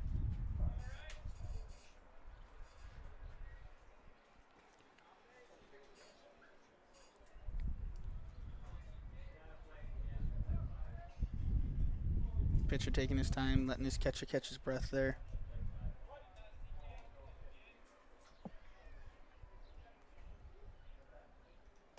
Ball 1. Looked like an off-speed pitch. A little sailed on Knutson there. As a pitcher, I see a lot of these young kids try to baby their curveball in there.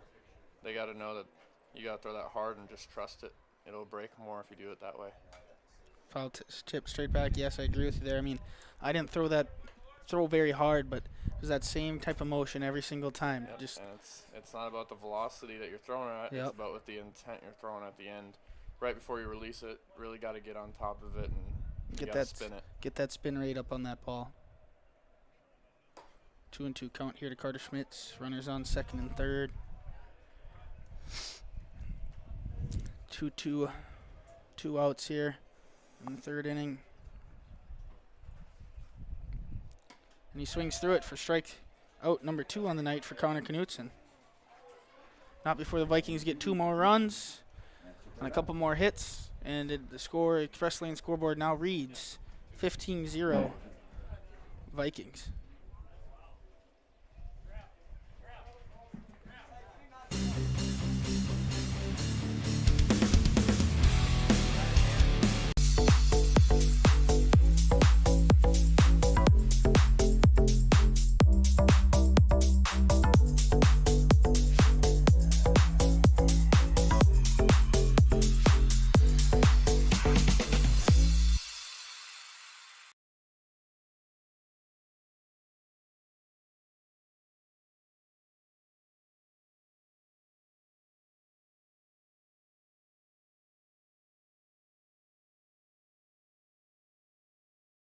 You may already know that at Close Mentor, you can shop great designer brands without the full designer price, and that you can bring your gently used items into Close Mentor and sell them for cash on the spot. Here's something else you should know. Buying and selling at Close Mentor aids in water preservation, reduces chemical pollution, decreases landfill waste, boosts your local community. That's right, it's resale, and it's better than retail. Be green and kind to the environment by selling your clothing and buying sustainable fashion for yourself.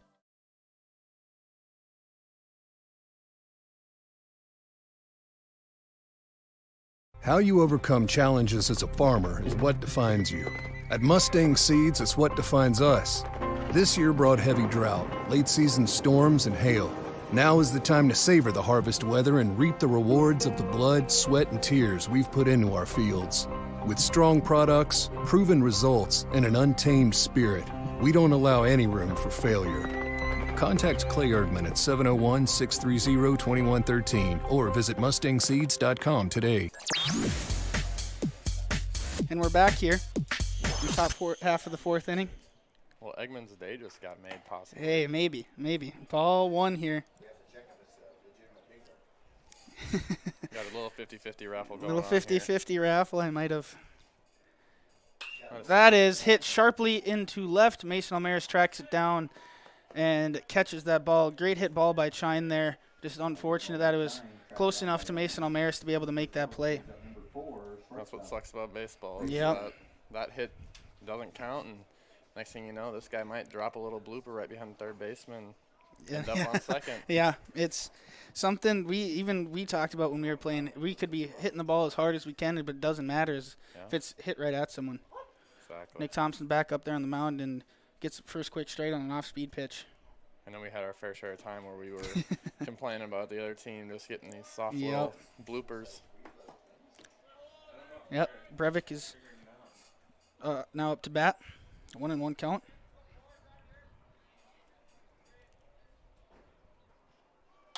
Ball put in play. Carter Schmitz bobbles it, still gets it, throws it across, but Brevik beats it out. So Brevik makes it on to first base by the error by Carter Schmitz. Number 11, right fielder, Josh Scribner. Looked like Carter Schmitz might have overran that a little.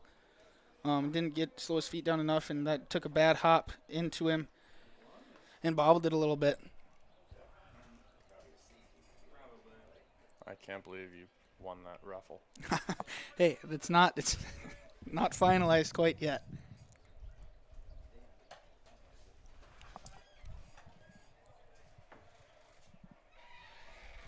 We've got a winner. Mr. Eggman is $290 richer. Better catch him before he goes to the bank. And that's hit to third base. Can Lucas Bundy get one? And that ball is up and over the head. And it hit the concrete. Yep, so now it's a dead ball. And the runner advances. Advances to second base. They do get one out there at second. Looked like Jorgen Swenson sailed that ball over the first baseman Jack Packer's head. So base runner gets up to second on the error by Jorgen Swenson. No pressure, but the lady that brought you one is going to donate it all back to the Ooh. Eggman just got put on the spot.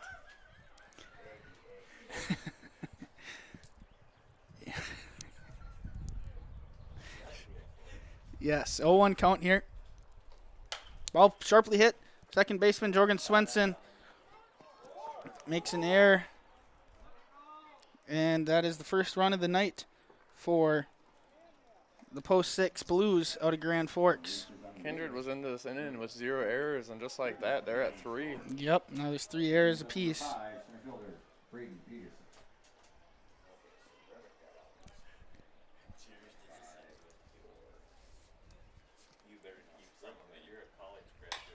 That ball is sharply hitting down into right field. These batters for Grand Forks have really brought these bats to the plate here in this top of the 4th inning. If Kindred doesn't clean it up a little bit before we know it, this might be a closer ball game than we thought. Exactly.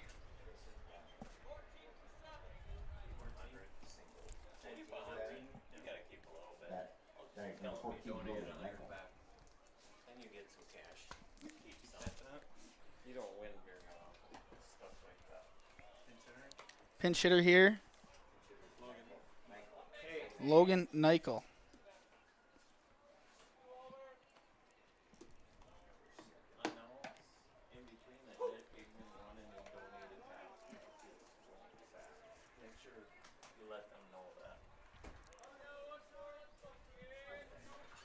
Oh, 2 count here to Nichol. Ball misses just high. 2 outs here. Runners on first and second. The Blues have come across to score 1 run. First run of the game here. And Nichol swings through. And Nick Thompson picks up another Buffalo Wild Wings strikeout. But not before. A couple more hits here by the Grand Forks Blues. And they get on the Express Lane scoreboard. Now we're come back here in the 4th inning.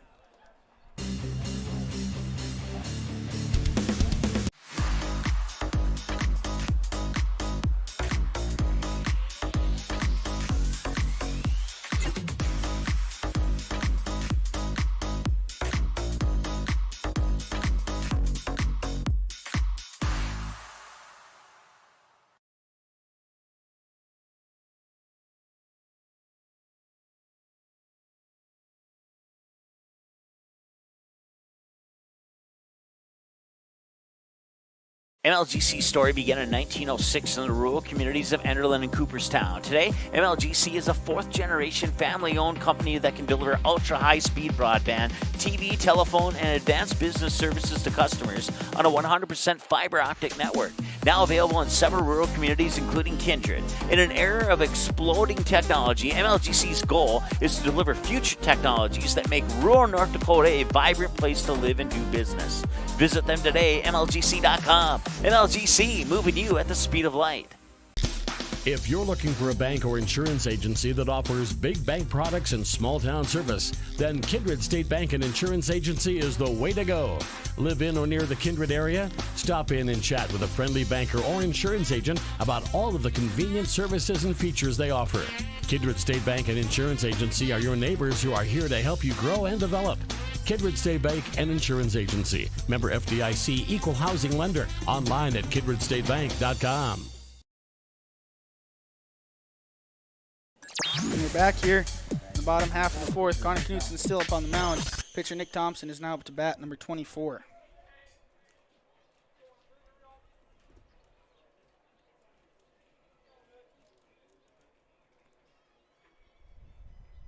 Ball in the dirt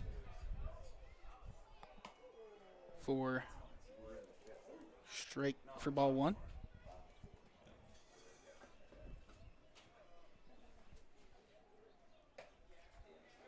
Ball high.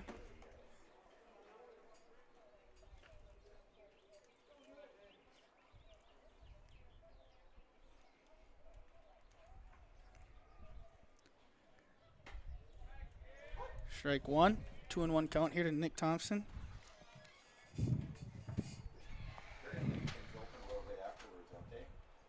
I told her that you were looking at that home plate, so I said he's a no, he's a no. Now a 2-2 count to Nick Thompson. Knutson battles back from down 2-0.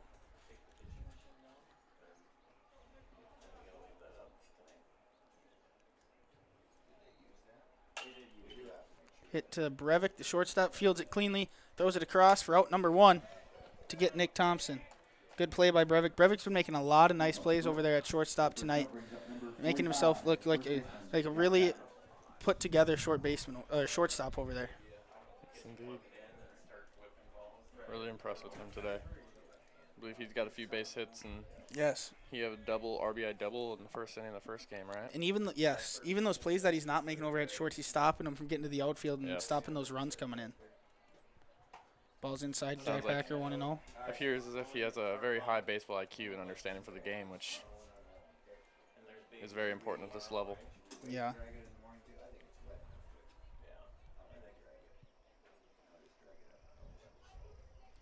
All right. 2-0 count. So I believe this is the first game off, second game now, off the Omaha trip. Why don't you talk about it a little bit? I know you went at least to, not Omaha, but Renner.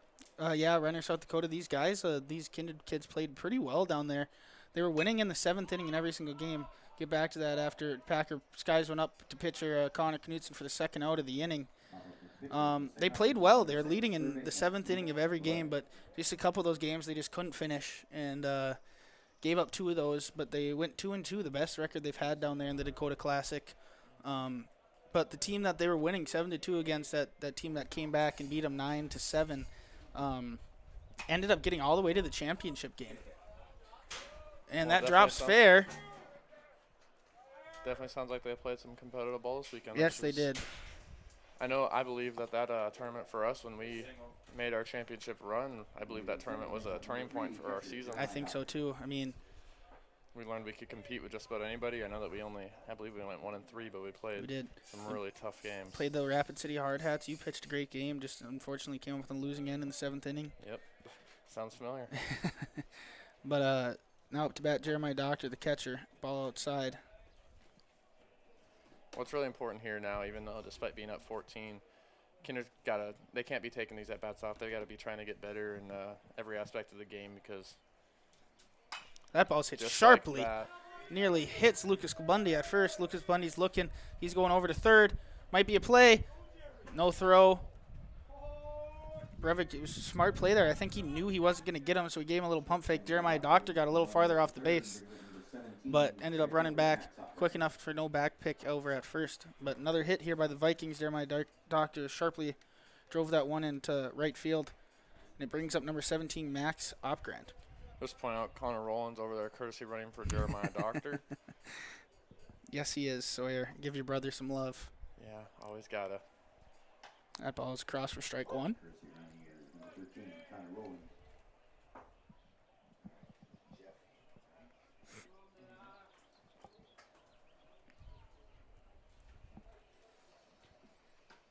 Strike two.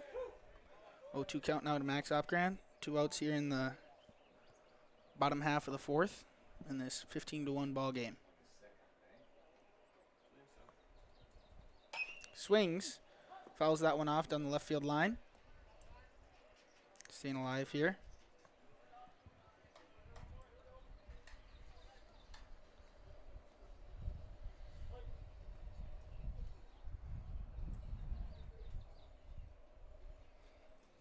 Misses that one high. Lucas Kabundi is coming home and slides in safely. Wild pitch by Knutson. Another run here now, 16-1. Kindred Vikings. Just a quick little update on the College World Series. If you aren't paying attention, Arkansas is currently up 2-1 on Ole Miss going into the. It looks like they're in the top of the 7th right now. Okay, Arkansas needs to get Ole Miss twice to get to the championship game. Let's go Rebs. Ball one outside. Who is Oklahoma playing to get into the? Oklahoma, I think, has Auburn, if I'm not mistaken. That sounds about right. So there's only 4 teams left. Is that correct? Yep. The Omaha 8's down to the Omaha 4. 2-2 count to Max Opgrand. Twins are also leading 5-2 here in the top of the 5th. Sonny Gray is still on the mound. Who's pitching for, who are they playing against? Strikeout, throw over to first, and the third out of the inning for the Grand Forks Blues. The Blues are coming up to bat here in the top of the 5th. They're going to need to score at least 5 runs to keep this ball game going. We'll be back shortly after a couple commercials from our viewers.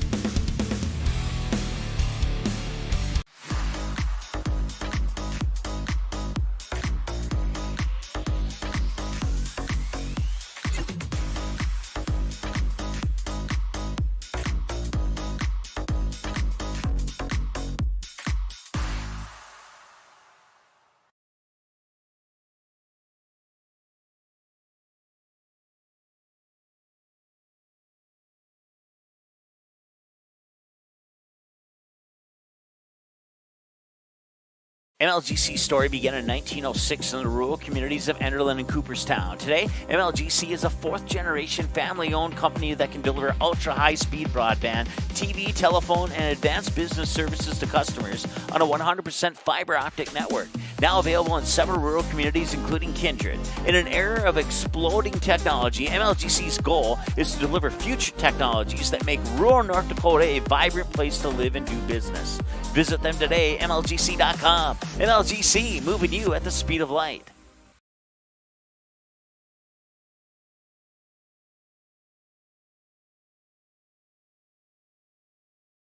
We're back here in the top of the 5th inning. 16-1 ball game. Roth is now up to bats. First pitch swinging. Strike number 1. Just want to point out how efficient that Nick Thompson has been in this game. Yes. Given 1 run up, but going into the 5th inning, he's only at 47 pitches. Quick math at home. I believe that's. That looks like it hit him in the batter's box. Yep. Home plate dump. Catches that one early. I think Yonke in the field also caught that one pretty early. 0-2 count now to Roth. Yeah, Nick Thompson has been just efficiently throwing strikes 24/7. Yes, that's what you can ask. That's what you need here. It's fun to watch.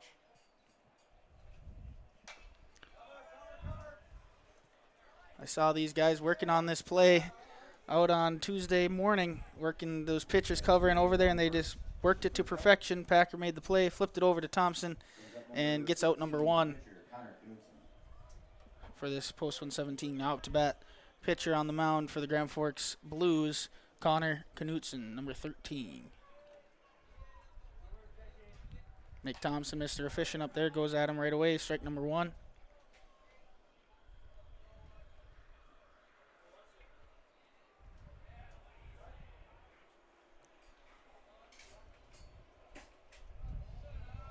Ball 1 here, 1-1 count.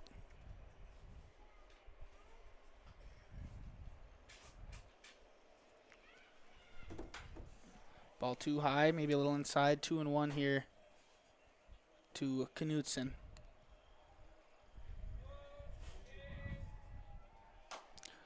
Ground ball. Jorgen Swenson's going to have to charge. Gets it on the big hop. Flips it over to Jack Packer for the second out of the inning. And the Blues are down to their last 3 strikes. 18 for 4 looks like Lima. Now will be number 18, Landon Lima. Landon Lima now up to the plate. Starting pitcher for the Blues in the first game. Nick Thompson still living in that strike zone on strike number 1. Looks like these Grand Forks Blues batters are trying to figure that out. They're seeing that he's attacking it early, and we kind of saw that in the last inning with them swinging early and getting a couple hits off him. Definitely. That ball drifts outside. 1-1 count here to Lima.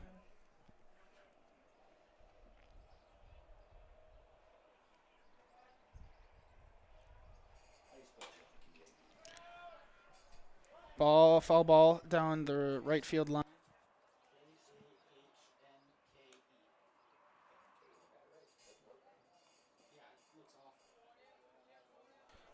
1-2 count here. Ooh, good layoff there by Lima. That was a good off-speed pitch by Nick Thompson trying to get Lima to chase.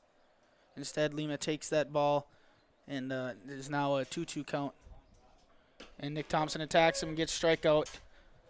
The last strikeout again to end the game here in Kindred, North Dakota with the final score, 16-1.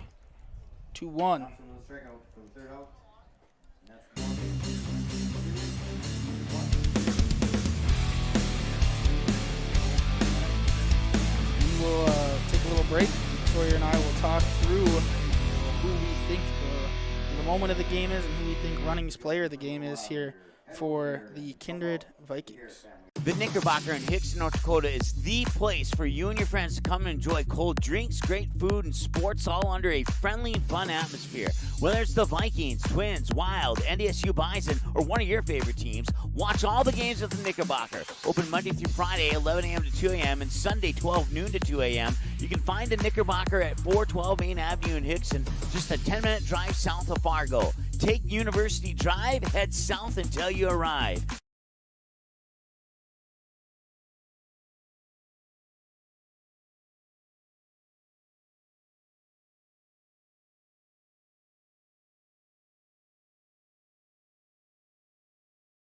Welcome back here. Final score of the night here is 16-1. Kindred takes both games, a doubleheader between the Grand Forks Blues. Good overall night of baseball here in Kindred. Kindred came out hitting. They got a lot of hits here tonight, and definitely one of the highlights of tonight was our MLGC player or moment of the game. Jack Packer has a great at bat, fights back from 0-2 count, drives a double to the wall, scores 3 runs. Get some momentum early for Kindred, and they just kept rolling after that. Yes, exactly. Jack Packer kind of started that thing up, and everyone kept going, and they ended up scoring 16 runs tonight. The runnings player of the game, I think we got to give it to the starting pitcher again, Nick Thompson. Pitched 5 fabulous innings, only gave up 3 hits, 1 run. That 1 run was not earned, and something that's really important at this level of baseball is no walks. No walks in 5 innings, and 5 Buffalo Wild Wings strikeouts. So, great overall game by the Kindred Vikings. Came out hitting, playing good defense for the most part, and just great hitting grade by the Vikings. Enjoyable game to watch. Yes, Grand Forks Blues came down to Kindred and took a couple unfortunate losses, but they, knowing that program, they will bounce back and become a better team because of these losses. But for Sawyer Rowland and I, we are going to be signing off for the night. Thank you guys for tuning in, watching, and listening to us talk about some baseball. Hopefully you guys join us on the next broadcast. Thank you, guys. proceeding has been a presentation of the Magnitude Sports Network. Don't forget to subscribe, click the bell, and visit our website at magnitudesn.com for a schedule of our upcoming broadcasts.